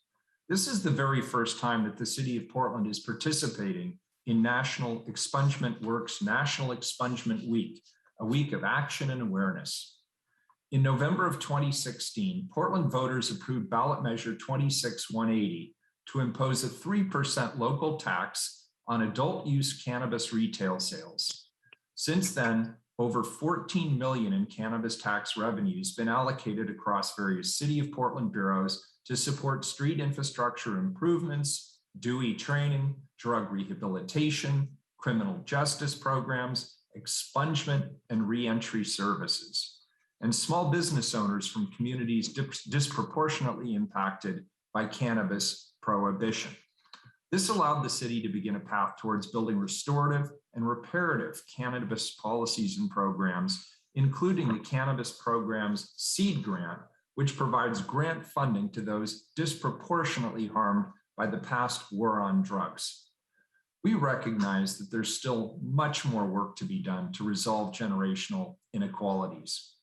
Before I pass this to Commissioner Hardesty and the Vice Chair of the Cannabis Policy Oversight Team to speak on this more, I want to thank the Office of Community and Civic Life and the nonprofit organization National Expungement Works for working to draft this proclamation. Thank you. And now I'll turn this over to Commissioner Hardesty. Thank you, Mayor. And thank you so much for co-sponsoring this resolution with me, this proclamation with me. Most people may not know that today, in order to expunge a record, it requires an individual to have $281 for court filing. It requires them to have $80 for a background check fee. It requires them to have between $15 and $20 for a fingerprint card. And it requires them to have an $80 filing fee in order to actually file. And if you think about what we've done as a community with mandatory minimum sentences, and if you believe that people are redeemable and redemption is possible, then we should be making it as easy as possible for people to come back from incarceration to be able to be re-engaged in their community. And not being able to afford expungements is a big issue, not in just this community, but all over the country. I am happy to present the Director of the Office of Community and Civic Life, Michael Montoya, who will introduce our speakers today. And I just have to say hello to Director Dawson for the incredible job she does with our cannabis program. Good to see you again. Thank you, Director Montoya. Please take it away. Thank you, Commissioner Hardesty. Thank you, Mayor Wheeler, for this important resolution. It means a lot to so many people. I am merely going to hand the baton off to Dashida Dawson, who is our very capable cannabis program supervisor, and she will introduce our very capable Travis Maurer from the Cannabis Policy Oversight Team. Thank you. Good morning. Thank you so much, Mayor Wheeler, Commissioner Hardesty. I'm just so proud of the work that we are doing as a city. I would be remiss not to call out the resolution that was passed by the U.S. Council of Mayors, and to me, Congress of Mayors, this is just one step forward. A few things that I'll say is that National Expungement Works is a national nonprofit committed to making a shift from city to city, nationwide, to emancipate justice-impacted communities, which we know have been exploited by systemic inequities and injustices. And we know from the data has been disproportionately Black, Indigenous, and Latinx communities. Civic Life's cannabis program is committed to resolving these generational inequities. And one of the ways we do that is through our seed initiatives. And this year we were able to deliver 1.8 million. The council's decision to allocate the ongoing funds is the small step. And I wanted to just quickly acknowledge that 5 of our seed grant recipients are already undergoing expungement related work as a result of our grants. That's the Oregon Expungement Relief Project, Barbary LLC, PG Partners, Constructing Hope, and Portland Opportunities Industrialization Center and Rosemary Anderson High School. I want to thank you, City Council, for continuing to support the efforts that we are doing on social equity and educational development, as well as our community partners like National Expungement Works. And now it's my pleasure to introduce our CPOT, Cannabis Policy Oversight Team, Vice Chair Travis Maurer, who will speak very briefly as well on how this is an important time for us.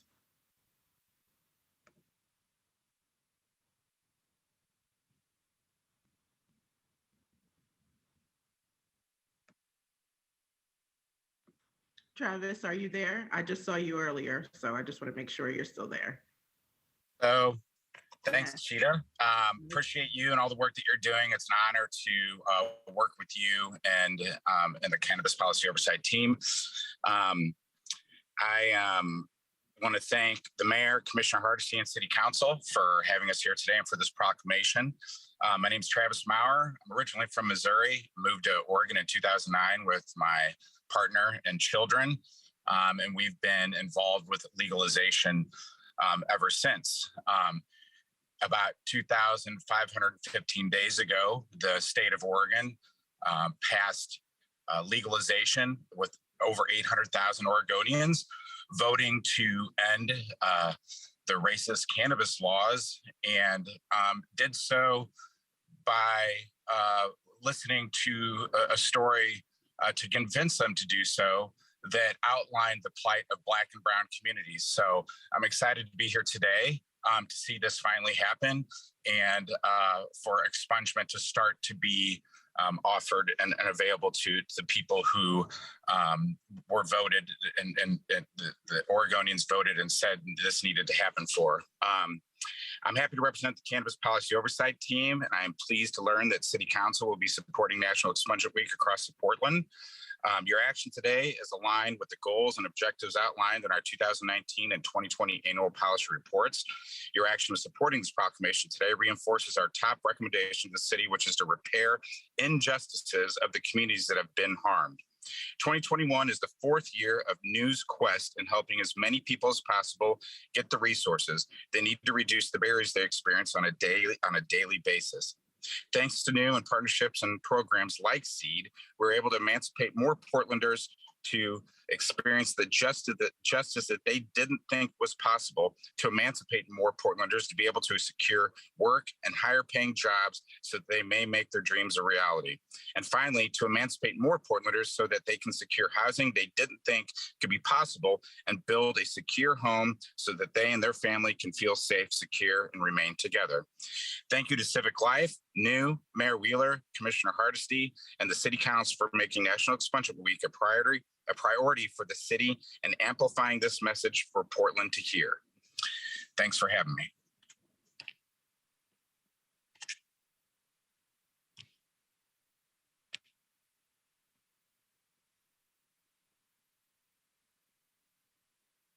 Very good. And that completes, I believe, the invited testimony. Is that correct, Commissioner Hardesty? With that, perfect. I will invite, thank you very much, Travis, and I'll invite any council comments at this particular time. Commissioner Mapps, and then Commissioner Rubio, and then Commissioner Ryan. We'll start with Commissioner Mapps. Thank you, Mr. Mayor, colleagues. I'm delighted to join you in declaring September 19th through the 26th, 2021 to be National Expungement Week. The purpose of National Expungement Week is to expunge the criminal records of people who have been caught up in the war on drugs.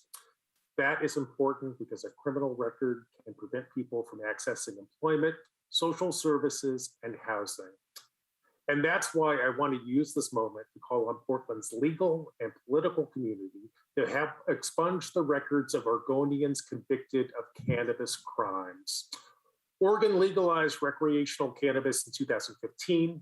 Today, the city of Portland sponsors a cannabis program which helps regulate the cannabis industry.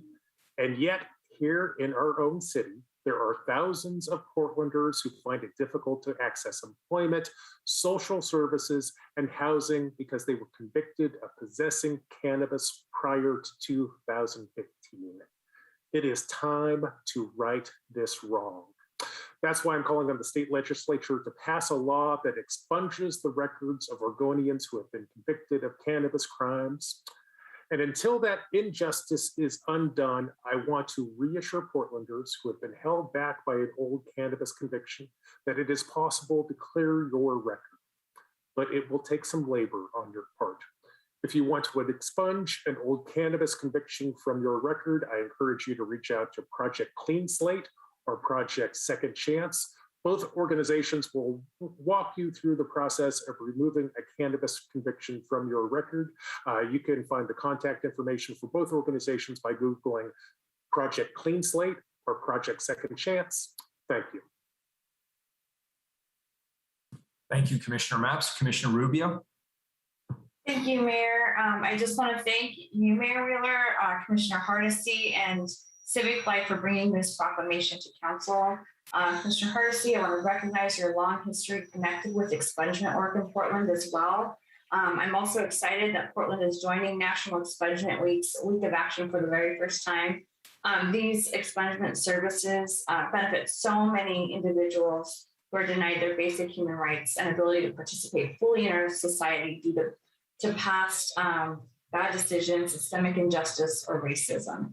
So thank you to all those involved in this work and in National Expungement Works for the important work you're doing for our community and others around the country. Thank you, Commissioner Rubio. Commissioner Ryan. Yes, thank you, Mayor, and thank you, Commissioner Hardesty and Dashida for your leadership from Civic Life and the members of the Cannabis Policy Oversight Team. You know, I was looking into this a little bit more, remembering when this was. It was 2005 that City Council unanimously passed legislation that significantly inhibited employers and housing service providers' ability to obtain and use an individual's criminal history information against them during an application process. Since then, nationwide, more than 36 states, including Oregon and District of Columbia, and upwards of over 150 cities and counties have adopted what is widely known as ban the box, so that employers or housing service providers consider the candidates' qualifications first without the stigma of previous convictions or arrest. We can't let up because this effort to emancipate justice of individuals is nuanced, and this proclamation is the right move for Portland today. I vote aye. Thank you, Commissioner Ryan. Commissioner Hardesty? Muted. There you go. Thank you, Mayor. I actually just wanted to add the very first Project Clean Slate happened at Oregon Action. I was, in fact, the organizer who took on the task of actually getting volunteers from the courts, volunteers from the community, and we thought this would be a very pretty much uneventful activity. Then the word got out that we were actually going to expunge people's record who had been carrying those convictions, some for decades. All of a sudden, my office was so overwhelmed with phone calls and people dropping in that we could do nothing else. And I thought I was going to get fired, and I did not, luckily. But because I took on this project, not knowing the magnitude of the need. I will tell you, people flew in from all over the country to get the expungement because they could not live the life they wanted to live with the baggage that they were carrying with them. I can tell you that people showed up at the night before, and they slept at PCC Cascade campus because of their desperation to be able to take care of their families. I can tell you that we served over 500 people that day, and that day we turned away 3,000 people because the magnitude was just overwhelming. I don't know if Project Clean Slate continues to exist. It turned into something that was not my vision. But if it does exist, people should not have to pay money to be able to correct the records because they have served their time. They are now back in the community and they should be welcomed back. And their conviction should not be a barrier to housing, employment, education, and opportunity. And so this is really meaningful to me because I have had a long history, as Commissioner Rubio said, at actually working with people who are living with the outcomes of not being able to move forward and not being able to expunge their past from their record. So I'm very grateful that Community and Civic Life continues this very extremely important work. I'm very thrilled with the leadership that has come out of our cannabis program, and I am very thankful for our co-chair, Travis, for being here today. Thank you all, colleagues, and thank you, Mayor Wheeler, for partnering on this very important effort. Thank you, Commissioner Hardesty. And with that, I will read the proclamation on behalf of the Portland City Council. Whereas National Expungement Works, sometimes called NEW, sometimes called NEW, is a movement to emancipate justice-impacted individuals exploited by systematic inequality through record clearing, sealing, and access to services. And whereas people with an arrest or conviction on their record face 48,000 legal and socioeconomic barriers restricting access to the most basic of human rights, including education, housing, voting, employment, and governmental services, among many, many others. And whereas NEW is a diverse collective guided by 7 core principles of healing, solidarity, creation, ascension, education, legacy, and fellowship, empowered by BIPOC, formerly incarcerated LGBTQIA+, and people living with arrest and convictions and their allies. And whereas through the annual New Week of Action and Awareness, over 1,600 people nationwide, including many in Portland, have successfully cleared or sealed their criminal records, resulting in a public benefit over $17 million. Additionally, over 7,000 people have received related social services. And whereas from September 26, 2001 through October 3rd, 2021, NEW Week of Action and Awareness events will offer the services of inspired attorneys, organizers, and activists to increase expungement opportunities for those who need it. And whereas the City of Portland will, for the first time ever, join the National Expungement Week's Week of Action, and we will join cities around the country to organize and host free legal clinics to expunge, clear, or seal eligible criminal records and offer access to social resources and wraparound services to support reentry. Now, therefore, I, Ted Wheeler, Mayor of the City of Portland, Oregon, the City of Roses, do hereby proclaim the week of September 19th through 26, 2021, to be National Expungement Week in Portland, and encourage all residents to observe this week.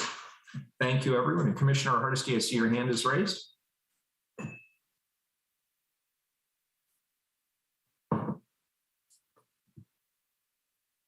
Sorry, Mayor, I just didn't put it down.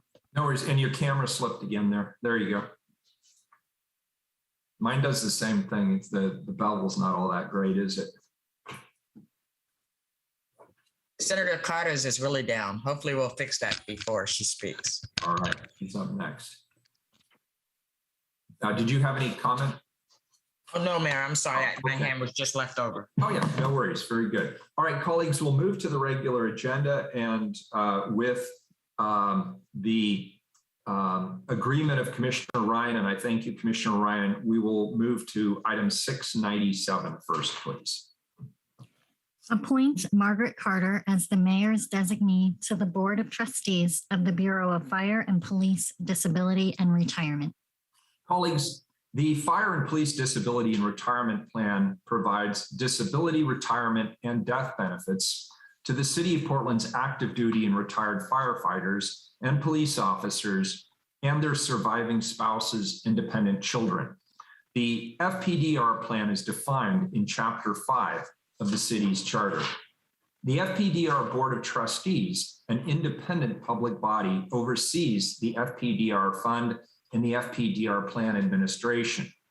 The purpose of the board is to ensure that the provisions of the FPDR plan are followed so that sworn firefighters and police officers and their survivors receive the benefits due to them, and that the funds provided by the taxpayers of the City of Portland are expended prudently.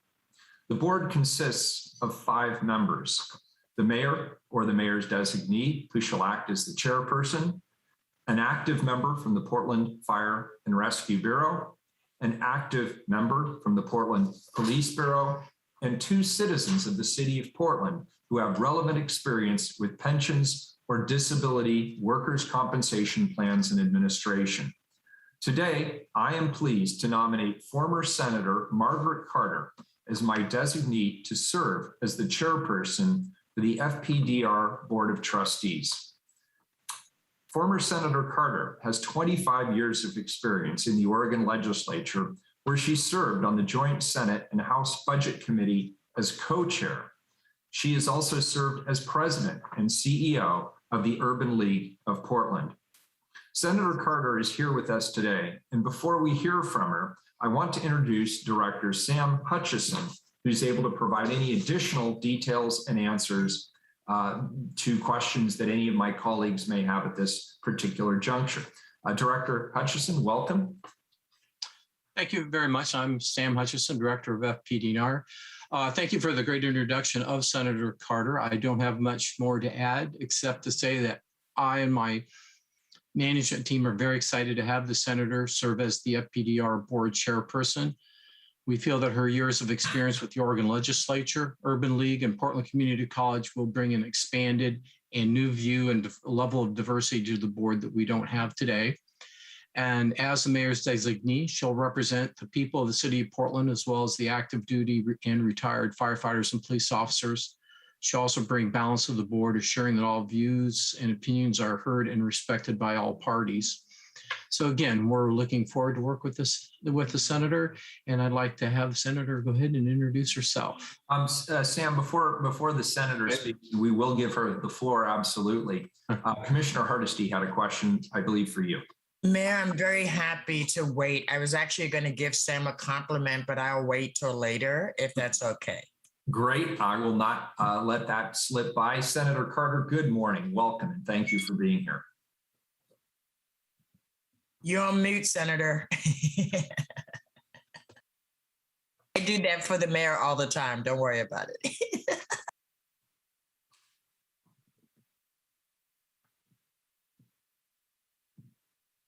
Senator, you are still muted. We can't hear you. So if you look down at the left corner, you should see a mute button that has a X over it. Just push that button and we should be able to hear you.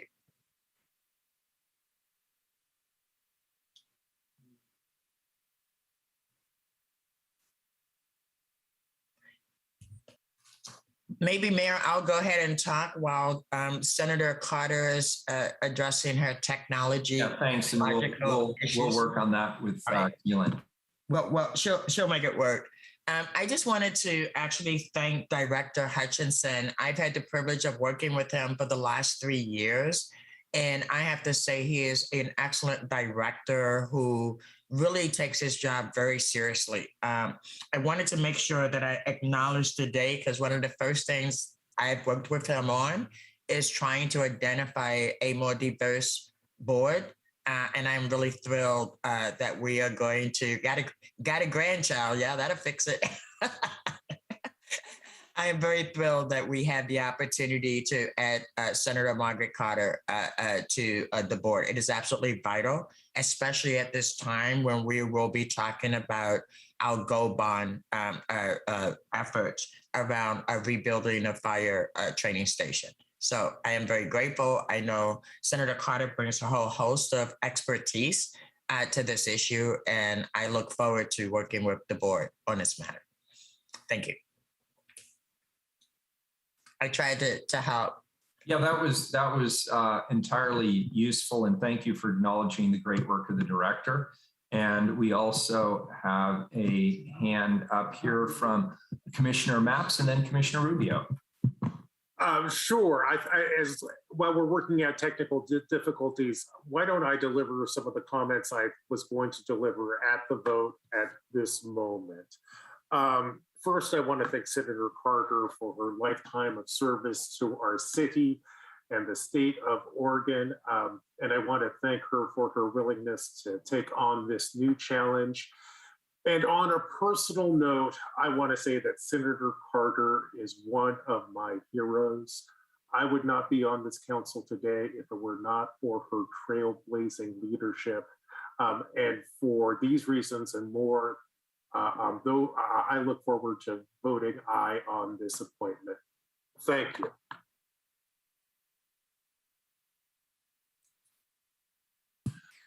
Commissioner Rubio. I'll do this. I'll follow suit with my colleagues. I'm really thrilled to be able to support this appointment. And Senator Carter, I just wanted to thank you for bringing your expertise and experience to the space and for your service at the state level and in the community for over your entire lifetime. Your deep experience at the state will bring a unique lens to the work done by the board, and having the right people with the right lens is really critical.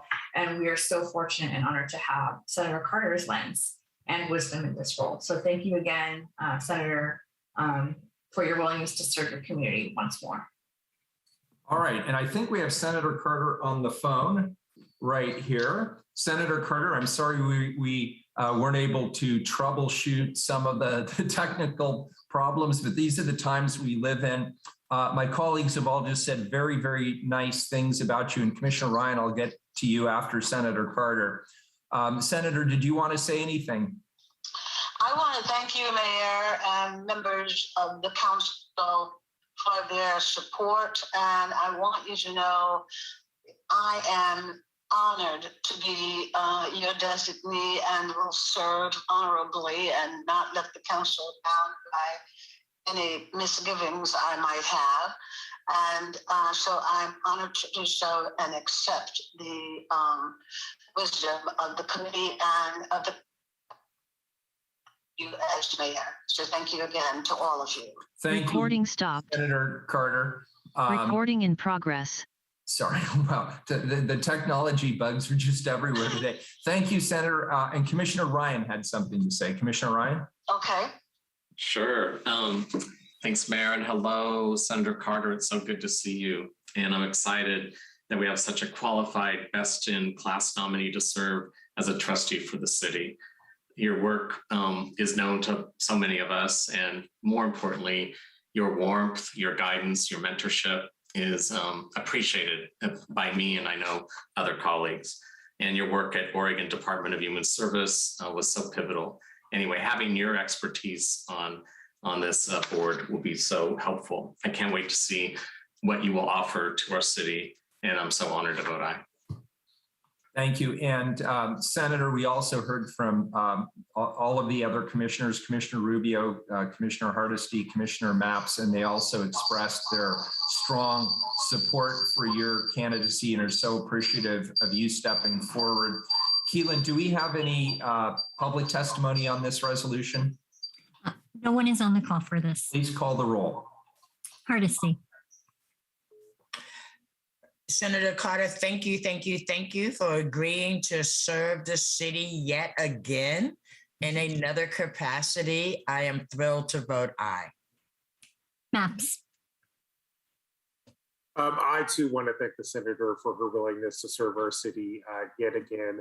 And I just want to pause and share a personal reflection as I look at the screen and I see Senator Carter, Commissioner Hardesty, and Commissioner Rubio here. These are three trailblazing women who have really opened up the doors for generations of Oregonians of color. And I think Oregonians, all Oregonians. I have chills at this moment, and I am delighted to vote aye. Thank you, Senator Carter. Rubio. I also want to echo my colleagues and just giving a deep appreciation to Senator Carter. Our city is lucky to have your service and your wisdom and your leadership. And I also want to just appreciate your many, many years of service and mentorship to all of us. I vote aye. Ryan. Yes, I already said my comments, and it's just a thrill to see you on the camera, Senator Carter. I vote aye. Wheeler.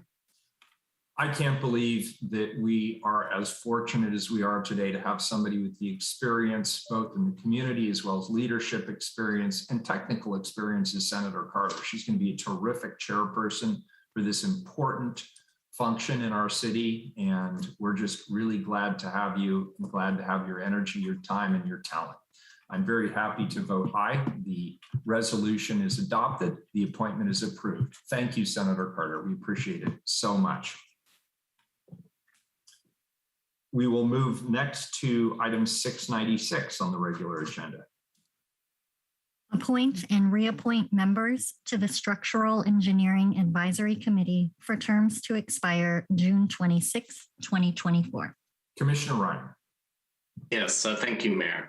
Colleagues, we have 6 extremely qualified candidates who are seeking this role, and each of them bring their unique perspective and experience to our Structural Engineering Advisory Committee for the next 3 years.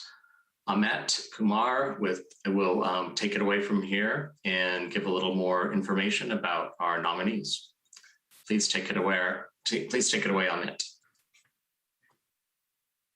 Thank you, Mayor, Commissioner Ryer, and members of City Council. Good morning. My name is Amit Kumar, and I'm the supervising engineer with the Bureau of Development Services. The Structural Engineering Committee is a citizen committee that advises the Bureau of Development Services on matters related to structural engineering. Portland City Code Title 24.10.085 specifies that members of the Structural Engineering Advisory Committee, consisting of 6 members licensed in Oregon to practice structural engineering, be appointed by the mayor and approved by City Council. Members may be appointed to no more than 2 consecutive 3-year terms. These appointments will fill current vacancies on the committee as the terms of the current members have expired. Therefore, on behalf of the Mayor and Commissioner Dan Ryan, it gives me great pleasure in recommending the following distinguished members of the Structural Engineering Committee as new members to their first 3-year terms on the committee. First, we have Hamid Afghan. Hamid is the founder and president of AAI Engineering, a local structural and civil engineering, landscape architecture, and planning firm. He has been the principal for the structural design and evaluation of a variety of industrial, commercial, educational, and multifamily projects, providing in-depth knowledge of a wide range of building systems and materials. Hamid's wealth of design and construction experience facilitates creative and economic solutions. Hamid is often asked to provide forensic engineering services as well as expert testimony and is a frequent guest speaker for forensic structural engineering. He has taught at Portland State University and Clackamas Community College. Second, we have Shirley Chalupa. Shirley is a principal with DCI Engineers with over 23 years of experience in structural engineering. She has overseen numerous mass timber, cold form steels, steel modular, seismic retrofit, and renovation projects throughout Oregon. She believes in preserving character and history of the city of Portland by seismically retrofitting and reusing existing buildings for the next generation. She has preserved numerous historical buildings throughout Portland, such as the Olympic Mills, East Side Exchange, Hotel Chamberlain, among others. She served as a structural engineering representative on the City of Portland's unreinforced masonry building work group in 2019. And Shirley believes in local government can benefit with engaging with community members like herself. She's an advocate in instigating respectful, meaningful dialogue about equity in the workplace. And last, we have Jennifer Eggers. Jennifer has over 18 years of structural engineering experience, including the design and seismic retrofit renovation of elementary schools, middle schools, high schools, and public-private university campuses, along with public, civic, government, and private developer work.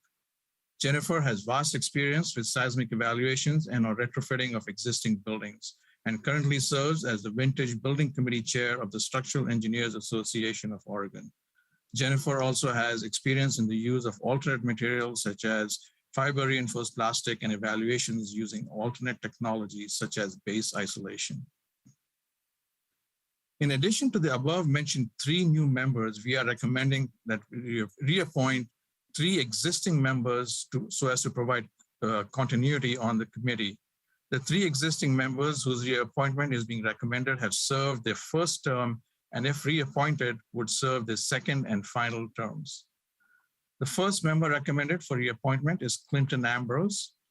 Clinton is a principal and founding partner with ABHT Structural Engineers. Clinton has over 28 years of experience. His portfolio of work includes structural consulting for a wide variety of projects such as wastewater treatments, plants, recreational facilities, educational facilities, office buildings, seismic evaluations, and retrofit of multi-story mixed-use residential commercial facilities. ABHT Structural Engineers are an Oregon-certified MBE and DBE firm. The second appointment candidate is Mark Tobin. Mark is a principal with KPFF Consulting Engineers with over 20 years of experience as a practicing structural engineer. Mark's career has focused on seismic renovations, seismic evaluations, school buildings, and high-rise buildings, including advanced, nonlinear, and finite element analysis. Mark has served on the City of Portland's Unreinforced Masonry Seismic Retrofit Project Technical Standards Committee and on the Oregon Seismic Safety Policy Advisory Commission on critical buildings. And lastly, we have Kent Yu. Kent has over 20 years of structural earthquake, tsunami, and forensic engineering experience. He is well known for his expertise on seismic design, performance-based design, advanced finite element analysis. Kent has served on national and state committees, including on the board of directors for the Applied Technology Council, as chair of the Oregon Seismic Safety Policy Advisory Commission, American Society of Civil Engineers, or ASC 7 Tsunami Load Effects Committee, ASC Infrastructure Resilience Division Executive Committee. He was the primary author of the 2012 Oregon Resilience Plan. So these recommendations are based on a thorough outreach and a review process and in considerations for the city and the Bureau of Development Services goal on equity, inclusion, and anti-racism, and specifically on the Bureau's commitment to racial composition of BDS commissions, boards, and committees. Our outreach efforts, including advertising in the Structural Engineers Association of Oregon newsletter and website, posting the openings on the BDS website, Office of Community and Civic Life's website, outreach to BIPOC or focus organizations such as Oregon Association of Minority Entrepreneurs and Oregon Chapter of National Association of Minority Contractors, and posting on social media platforms. It is a sincere hope that these candidates will bring a wealth of expertise and experience to the Structural Engineering Advisory Committee, and their appointments will help ensure that the good work of the Structural Engineering Advisory Committee continues on behalf of BDS, the Development Committee, and all Portlanders. Thank you for your time, and I'll be happy to answer any questions the council may have. Thank you very much. And as always, we watch you, but we also watch the background. It's really great. It's my favorite. I love it when you're on. Colleagues, any questions before I ask if somebody would like to make a motion? Seeing no questions, I'll entertain a motion. Well, just for the record, I think it's good to know that that's just a fake background and that Ahmed is not in Hawaii at the moment, correct? Yeah, that's correct. Well, that's doubly disappointing. I was sort of wondering why the same wave kept rolling in over and over again. I'll entertain a motion to accept the report. Commissioner Hardesty moves. Can I get a second? I second that. Commissioner Ryan seconds. Any further discussion? Keelan, please call the roll. Hardesty. I want to really appreciate the very due diligence that was taken to ensure that you presented us with a diverse slate of candidates. I am thrilled with these appointments and look forward to the good work that will come out of the structural engineering work. I'm happy to vote aye. Maps. I want to express my gratitude for everyone who's agreed to serve on this important committee. I was trying to do the math as we were hearing the bios. They bring hundreds of years of experience to this very important work. I'm grateful for their service to our community, and for those reasons, I vote aye. Rubio. I want to thank the 3 members that are being reappointed for their willingness to continue serving. And also welcome the 3 new members that are coming in fresh into this space. There's a high need for this expertise, and we're looking forward to the work ahead. I vote aye. Ryan. Yes, thank you. Ahmed, thank you for your good work. This just doesn't happen. So your relationships in the community are pivotal to make sure that we get top-notch people that are qualified for such an important role. And thank you for your service, especially those who are recommitting to another 3 years. I can't think of a more important time to give this a lot of attention. With the climate crisis coupled with our aging infrastructure, to an earlier topic, places a real spotlight on your work. I think everyone knows what happened. The collapse of the condo building in Florida is something that can happen anywhere. And so we really need to double down on our efforts to ensure that Portlanders are safe and we're equipped to handle the continuing challenges of the climate crisis on our infrastructure. Once again, thank you, Amit, for your good work. I vote aye. Wheeler. Well, I'm delighted to support these appointments and reappointments. I want to thank everybody who serves. As Commissioner Ryan just said, this is a highly technical area. It's a really important one. It's been highlighted by issues nationally. And we did just receive a report not that long ago talking about our aging infrastructure and the need to really be engaged on structural engineering issues. These are people who bring years of talent and energy to the table. The pay is not very good, and we're really grateful for their willingness to serve our community in this capacity. I vote aye. The report is accepted. The appointments are approved. Thank you. Thank you. Next up is 698, please. Authorize $15 million of long-term bonds for local improvement and sidewalk repair projects and financing of system development charges, plus additional amounts for issue costs. Colleagues, this ordinance authorizes the city to issue long-term bonds for financing $15 million of capital improvement. These bonds will finance assessment contracts for various local improvement district projects that include sidewalks improvements as well as SDC, system development charges. I'll turn this over to Matt Gurok to present the ordinance. Matt, good to hear you today. Thank you, Mayor Wheeler. Good morning, commissioners. For the record, I'm Matt Gurok, Debt Manager in Bureau of Revenue and Financial Services. To provide some additional background, the proposed borrowing includes refinancing a portion of the city's local improvement district revolving line of credit and providing bond proceeds to infrastructure bureaus for system development and sidewalk repair costs. This financing will also establish the interest rates of associated assessment contracts by property owners who have chosen to finance their assessments. The bonds will be secured by the city's full faith and credit, as well as a pledge of assessment payments received under the associated financing contracts established under each program. The current borrowing amount is estimated to be $10.3 million. However, this will fluctuate based on potential assessment prepayments or additional assessments contracts that may be included in the borrowing. With council's approval, we plan to issue the bonds in late fall or early winter.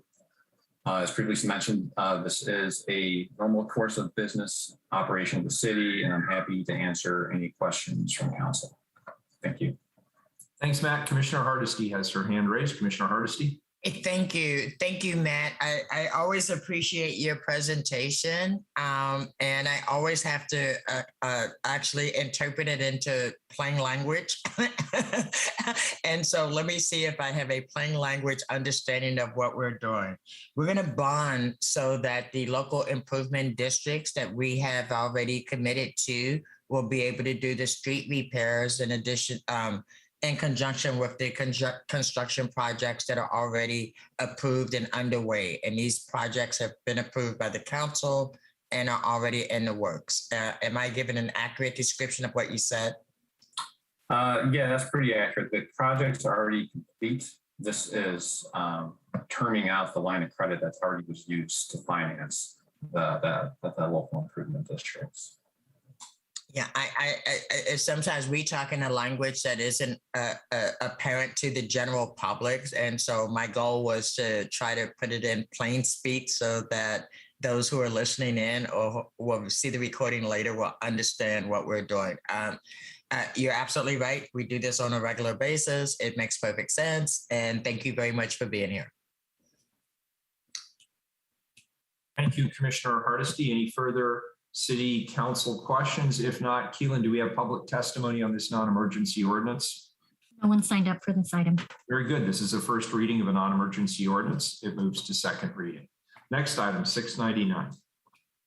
Authorize application to the U.S. Department of Justice, Office of Justice Programs, Bureau of Justice Assistance for a grant in the amount of $480,737 for the Edward Byrne Memorial Justice Assistant Grant Program FY 2021 local solicitation to assist the Portland metropolitan area law enforcement and criminal justice community to prevent and reduce crime and violence. Colleagues, this is also a non-emergency ordinance. On August 5th, 2021, the City of Portland applied to the United States Department of Justice, the DOJ, the Office of Justice Programs, the Bureau of Justice Assistance for the Edward Byrne Memorial Justice Assistance Grant Program for the fiscal year 2021 local solicitation process. The grant program instituted by the Department of Justice in 2005 is named after Edward Eddie R. Byrne, a New York City Police Department officer who was killed while on duty back in 1988. The Department of Justice directs funding to local law enforcement agencies and their disparate partners to assist in their efforts to prevent or reduce crime and violence. The 2021 JAG funds, as they are called, will be awarded under disparate certification to the city, to Multnomah County, as well as the city of Gresham. Portland is the fiscal agent for all three. The formula award amount is allocated to the three entities based on a statutory formula from the Bureau of Justice Statistics. The Police Bureau will receive $239,295, Multnomah County $188,018, and Gresham Police Department $53,424 for a total of $480,737 in grant funding. The Police Bureau will utilize their JAG funding to hire a full-time, limited-term business systems analyst who will be a subject matter expert in instructional design. They will support the police training division in developing and delivering effective, learner-focused instructional materials that promote organizational change. They will also address and analyze training needs and desired outcomes. We have Ken Lee here to present on this item. Thanks so much, Mayor. And I've actually taken over Ken. He had a conflicting appointment. My name is Nathan Leamy. I'm the Financial Operations Manager for the Portland Police Bureau. And I'm joined by Captain Abrahamson, who's our expert within the program. I'm going to share my screen and just give the council a brief walkthrough what we're applying for and sort of how it works, with a description of the program itself beyond what Mayor Wheeler has already described, description of our application, and outcomes that we're hoping for. As the Mayor described, this has been an ongoing annual grant since 2005. It is a non-competitive grant, so typically when the city applies, it receives these grant funds and has done so for the past over the past decade. In terms of funding of what we're able to spend these dollars on, we have fairly great flexibility here. It can be spent on hiring and retaining personnel, purchasing non-prohibited equipment, supplies, contractual support, training, technical assistance, and information assistance. So these are dollars that the Bureau puts forward an application with what we intend to spend on it, and usually get guidance and approval from the federal government. In terms of the split, as the Mayor explained, this is something where we submit a joint application on behalf of ourselves and other qualifying local jurisdictions. So the total award amount is $480,000. We will be retaining $239,000 from that and passing on dollars to Multnomah County and to Gresham. In terms of the program itself, I'm going to hand this off to Captain Abrahamson to describe what our application is for this year. Thanks, Nathan. Good morning, Mayor and council members. Privileged to be with you. Just for framework to clarify, currently there's been some gaps in our training that we've assessed and determined. And really, when we develop curriculum now for the Bureau for all member training, it's being created by officers and sergeants and administrative staff who frankly haven't been trained in creating lesson plans that employ a creative, innovative strategy that then in turn supports learning retention or transference of skills for adults. When we look at design and methodology and approach within an educational setting, these really are unique specialty skills that an educational designer carries with them through graduate or doctoral level certification. And in turn, other agencies have seen that then this is reflected and incorporated into the curriculum. And then we're seeing a leveraging really in the outcomes and outputs. And our hope is that an instructional designer will be able to come in and become a subject matter expert on these various programs and then seamlessly cross-weave concepts from one program into other programs and then reinforce and leverage these learning objectives. Nathan, we can go to the next slide.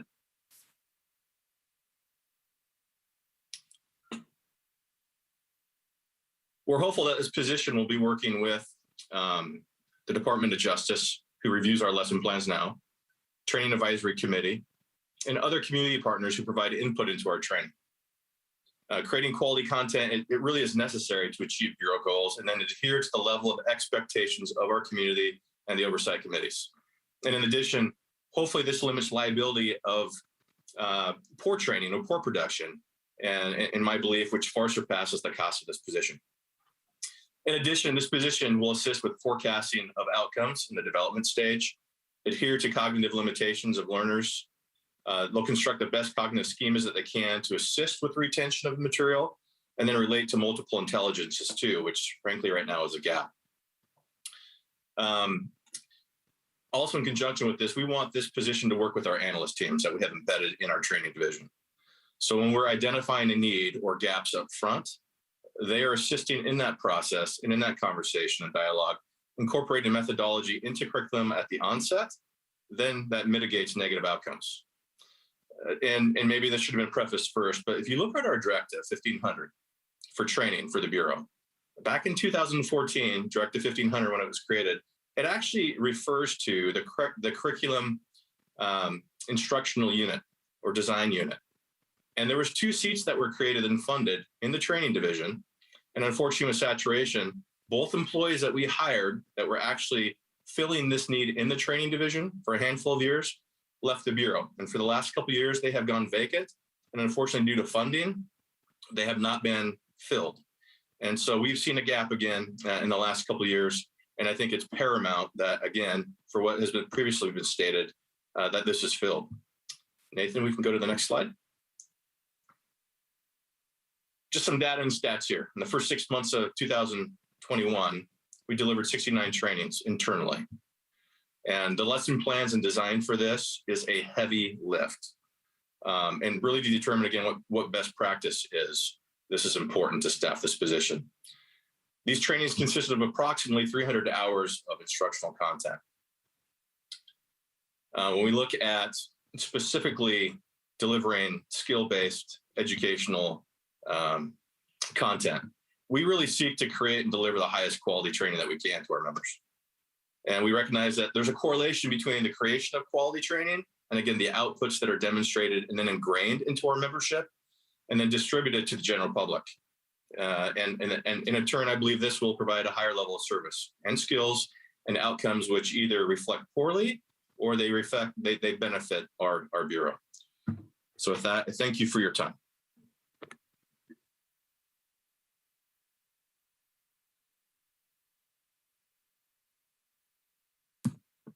Very good. Colleagues, any questions at this particular juncture?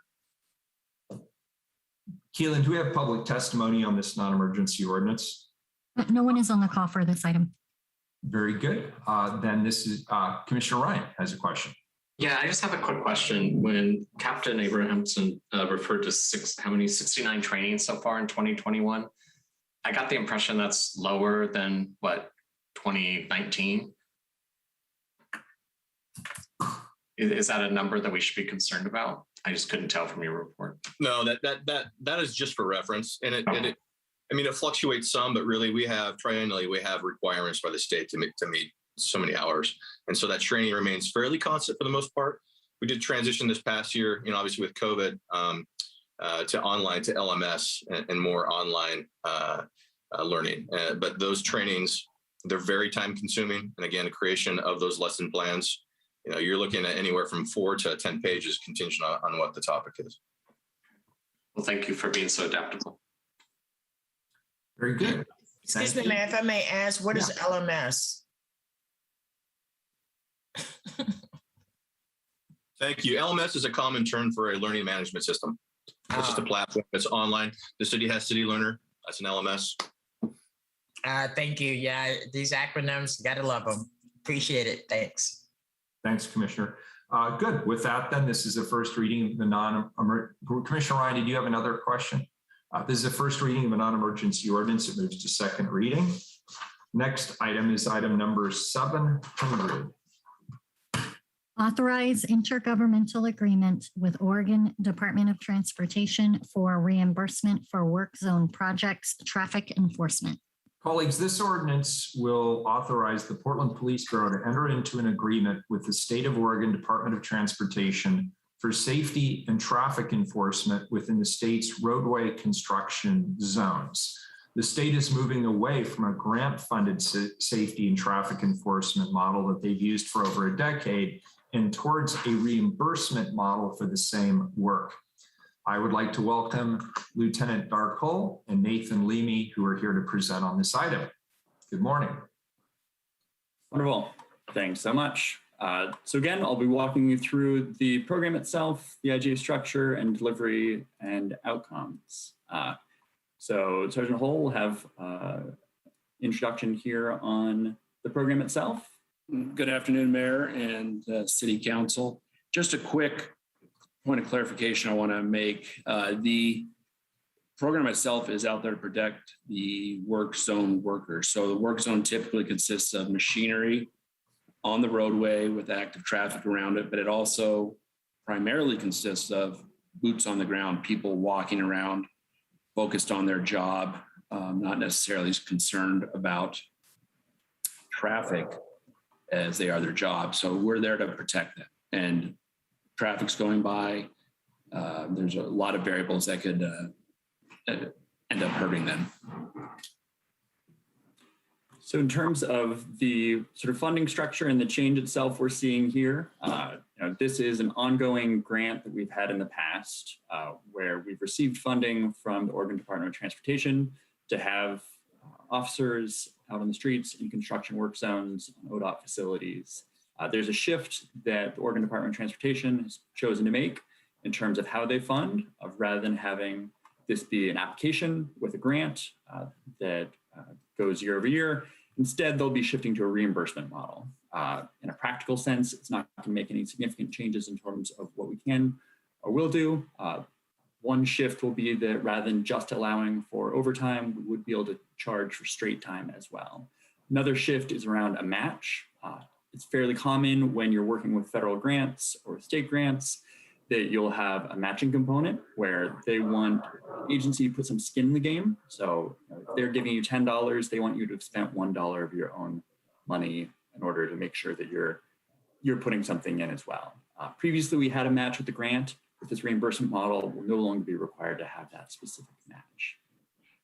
Otherwise, it would be fairly similar. There's a 5-year intergovernmental agreement that will take place here. For some more details, Sergeant Hall. Hello again. You'll have to forgive me. I have to put my mask on because people are too close. The main focus, again, will be to reduce traffic crashes by providing high visibility enforcement. So stopping vehicles, talking to people, anything that we do out there will have our emergency lights on, which tends to get people's attention. And then also the coordination of vehicle placement. Our vehicle, along with certain vehicles that ODOT has to help protect their workers, works in combination to help prevent crashes and fatal crashes. The officers who work this are highly trained in very specific fields that relate to traffic and also impairment while driving a vehicle. As a side note, it will reduce the calls for service that the precinct have to deal with. So there will be calls that come out specifically of the work zone or within a close area of the work zone related to the work zone that we will be able to handle. The stats are kind of lacking, but in Oregon in 2015, there was 19 fatal and near fatal crashes. And then the work zone crashes themselves, there was 538. The additional benefits would be the addition of an additional officer in the high visibility function so people can see them, visually deterring people from crimes in that area. The police officer, though, will be able to interact as a go-between between the homeless community and the workers. A lot of the work is being done on ODOT property at bridge abutments and such. And then also work as an intermediary between the community and the work crew. A lot of the community has questions about how much longer is this going to last? Why do they have to do it in the middle of the night? Questions that they probably would not be able to have answered directly if we were not there. And our outcome is very simple: have no fatalities in our work zones, reduce the number of injury crashes, and improve the traffic safety for the employees that are actually working. Thank you for your time. Wonderful. And one note is that we will have a proposed amendment here. There's an error in writing the ordinance that we recognized in the past 2 weeks between submission and now. The ordinance was unintentionally submitted for just 3 years, whereas the IGA was written for 5 years. Colleagues, I'd entertain a motion to amend finding 6 of the ordinance to reflect the 5-year period of agreement ending in 2026 as shown in the proposed amendment submitted to the council. So moved. We have a motion and I'll second it. Any further discussion? Please call the roll on the amendment. Hardesty. Aye. Maps. Aye. Rubio. Aye. Ryan. Aye. Wheeler. Aye. All right. Is there any further questions on this? This is a non-emergency ordinance. Is there any testimony on this ordinance? No. Very good. This ordinance moves to second reading as amended. Thank you. Thank you, sir. And council members. Thank you. Next is item 701, a second reading. Amend contract with North Harris Computer Corporation for maintenance and support services of the Portland Water Bureau and Bureau of Environmental Services Customer Information System for an additional 5 years in the amount of $2,320,230. Colleagues, this is a second reading. Is there any further business on this item? Seeing none, please call the roll. Hardesty. Aye. Maps. Aye. Rubio. Aye. Ryan. Aye. Wheeler. Aye. The ordinance is adopted. Item 702 is also a second reading. Authorize bid solicitation and contracting with the lowest responsive and responsible bidder for construction of the Southeast 19th and Southeast Lambert Street water mains project at an estimated cost of $2,600,000. Colleagues, any further discussion on this item? Seeing none, please call the roll. Keelan. Hardesty. Aye. Maps. Aye. Rubio. Aye. Ryan. Aye. Wheeler. Aye. The ordinance is adopted. We'll go back to the item pulled from the consent agenda, item number 689. Authorize Bureau of Transportation to acquire certain permanent and temporary property rights necessary for construction of the Northeast 46th Avenue and Northeast Bryant Street Local Improvement District project through exercise of the city's eminent domain authority. This is an emergency ordinance. Commissioner Hardesty. Thank you, Mayor. PBOT decided they wanted to pull this off the agenda so that we could have a conversation. So we have staff here that are ready to present. Thank you. Thank you, Commissioner Hardesty. I'm Andrew Abbey. I'm the city's local improvement district administrator. I'm joined today by Marty Maloney, a right-of-way agent with the Portland Bureau of Transportation. We are not expecting any property owner testimony this morning, but we wanted to put this on the regular agenda. It was actually a mistake that was put on the consent agenda. We have a fairly major right-of-way acquisition planned, and we wanted to be transparent and not put this on the consent agenda. So if we can just move quickly through the presentation, we have 3 council members who weren't on the council when this LID got formed. So I thought it'd be beneficial to give you the Cliffs Notes version of the LID. Marty, can you advance to the next slide, please? So this is a map of the local improvement district. You can see that green box on the map on the left. That is the major right-of-way acquisition to which I was alluding a moment ago. That is the new Northeast Bryant Street that will connect existing unpaved Northeast 46th Avenue and the recently improved Northeast 47th Avenue, which was rebuilt in concrete as part of a separate Northeast 47th Avenue local improvement district. You can see that this is an industrial area north of Northeast Columbia Boulevard. You can also see on that map on the left, there's a very large parcel to the left of that green box. That is the location of the future TriMet Columbia bus base. Next slide, please. So I'm not going to read these all off to you, but you can see that we have a variety of objectives with this project, including paving an unpaved street, providing a new street connection to improve access, introducing new desperately needed stormwater management in this area that doesn't currently have it, and a variety of other objectives. Next slide, please. So this is the largest local improvement district in city history outside the central city. Almost $13 million is what we are going to spend in the Coley neighborhood, and we're very pleased to have been able to put this project together as a partnership with property owners, including TriMet and other small businesses in the area. Next slide, please. This is Northeast 46th Avenue today. So that building you see on the left is part of the future Columbia bus base. So we will be paving that street and introducing stormwater management. Next slide, please. And then another aspect of the right-of-way acquisition is we're going to be putting in a new traffic signal at Northeast 42nd and Columbia Boulevard to make it much safer for small businesses to access Columbia Boulevard, which is one of our high crash corridors. So we need some right-of-way acquisition to be able to put in signal poles there.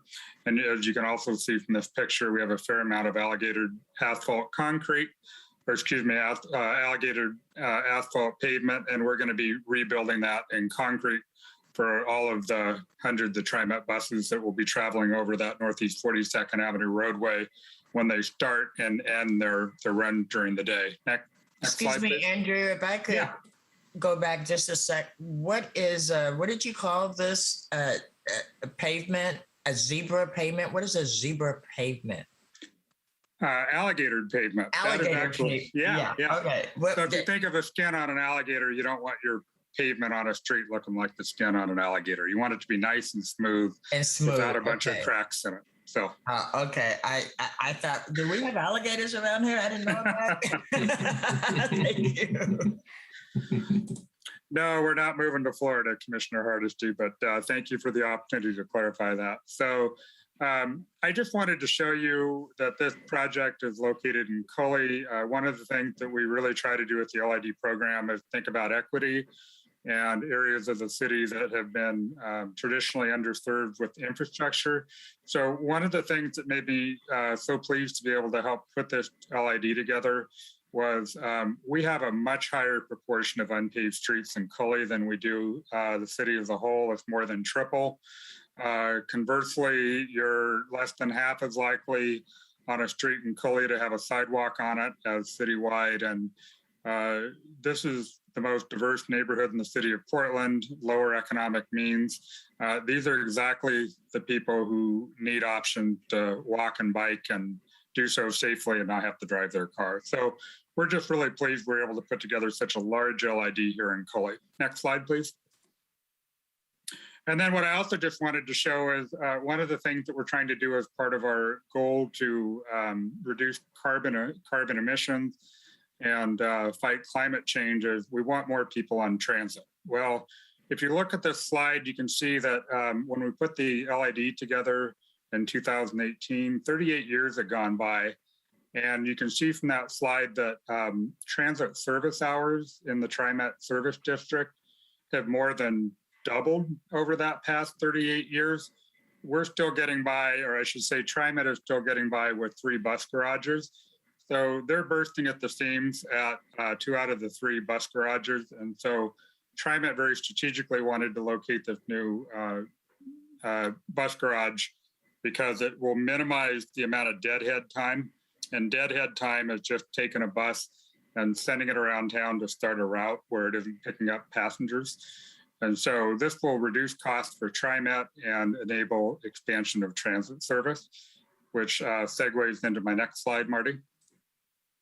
So this is my final slide before I turn it over to Marty, but you can see those 2 red dots on the map are the 2 TriMet bus garages that are located within the city of Portland. One is near Southeast 17th and Holgate.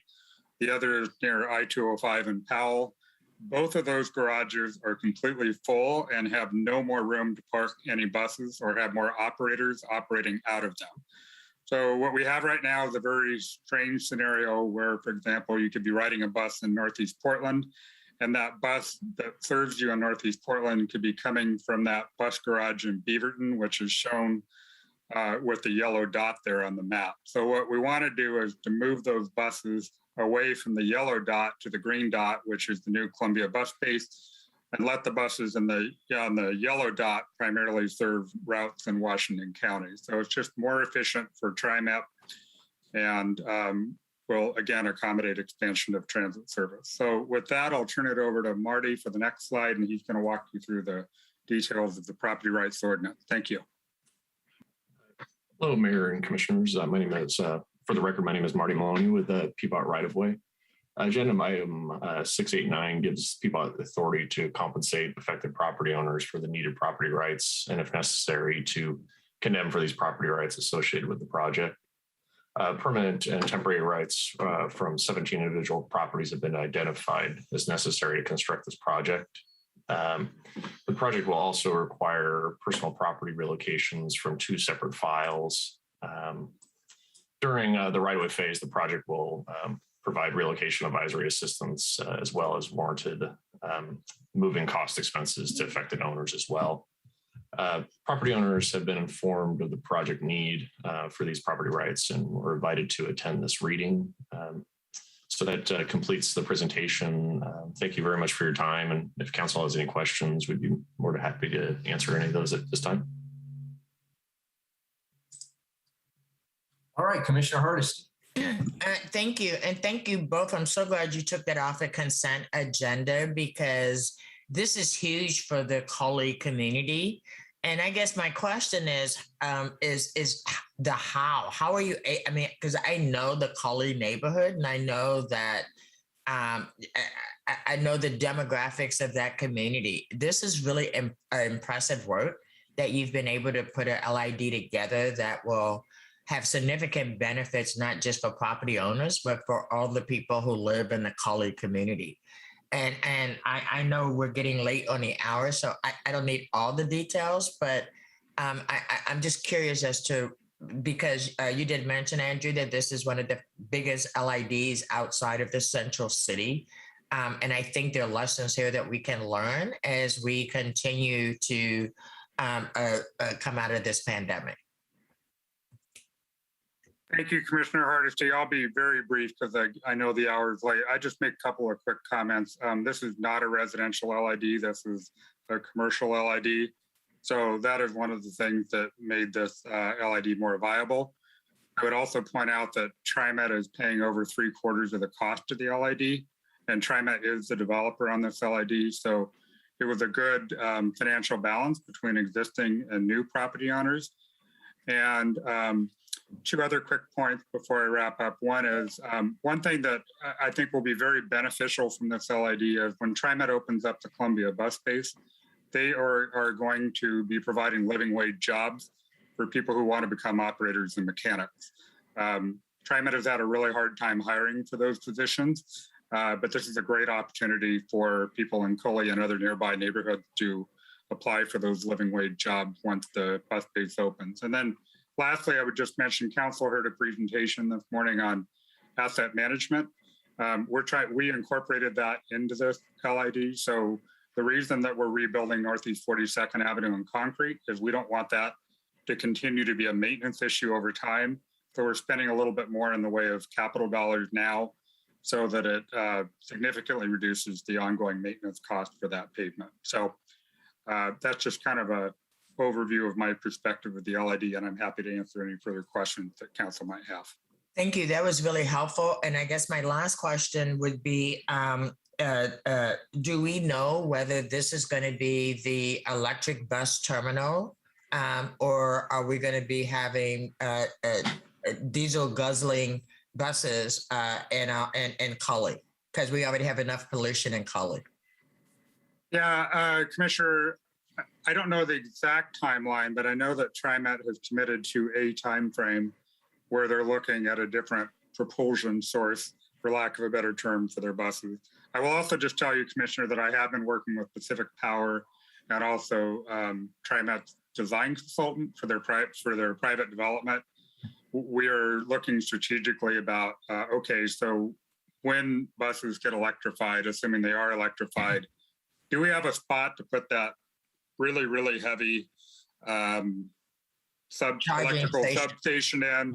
Right. We've actually even given thought to the grade to the street because these things are huge. You have to move them in on a crane. How do you get it in there? So I don't think TriMet has pulled the trigger yet on what that is, but we're already giving thought to that, and we're trying to design the infrastructure to be complementary to whatever decision and timeline TriMet arrives at. And on a personal note, it's just been an absolute pleasure to work with TriMet on this and be able to be looking ahead 20 years or however long it's going to be. So I'm glad to hear that, and you're absolutely right. I've spent a lot of time with TriMet of late because of my PBAT assignment, and I am certainly looking forward to helping TriMet be more visionary on what's possible, because if we're making these kind of investments and we're not putting electric charging stations in, we're not anticipating us moving away from fossil fuel, then we're missing a generational opportunity to do something significant. So thank you for your good work.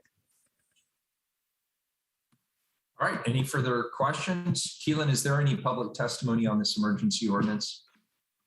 No, no one signed up. Please call the roll. Hardesty.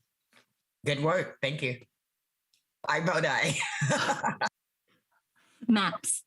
I want to thank Commissioner Hardesty, Peabody, and Andrew for that presentation. It was very helpful for me as a guy who wasn't here when this got off the ground. I'm glad to see this project move forward, and for those reasons, I vote aye. Rubio.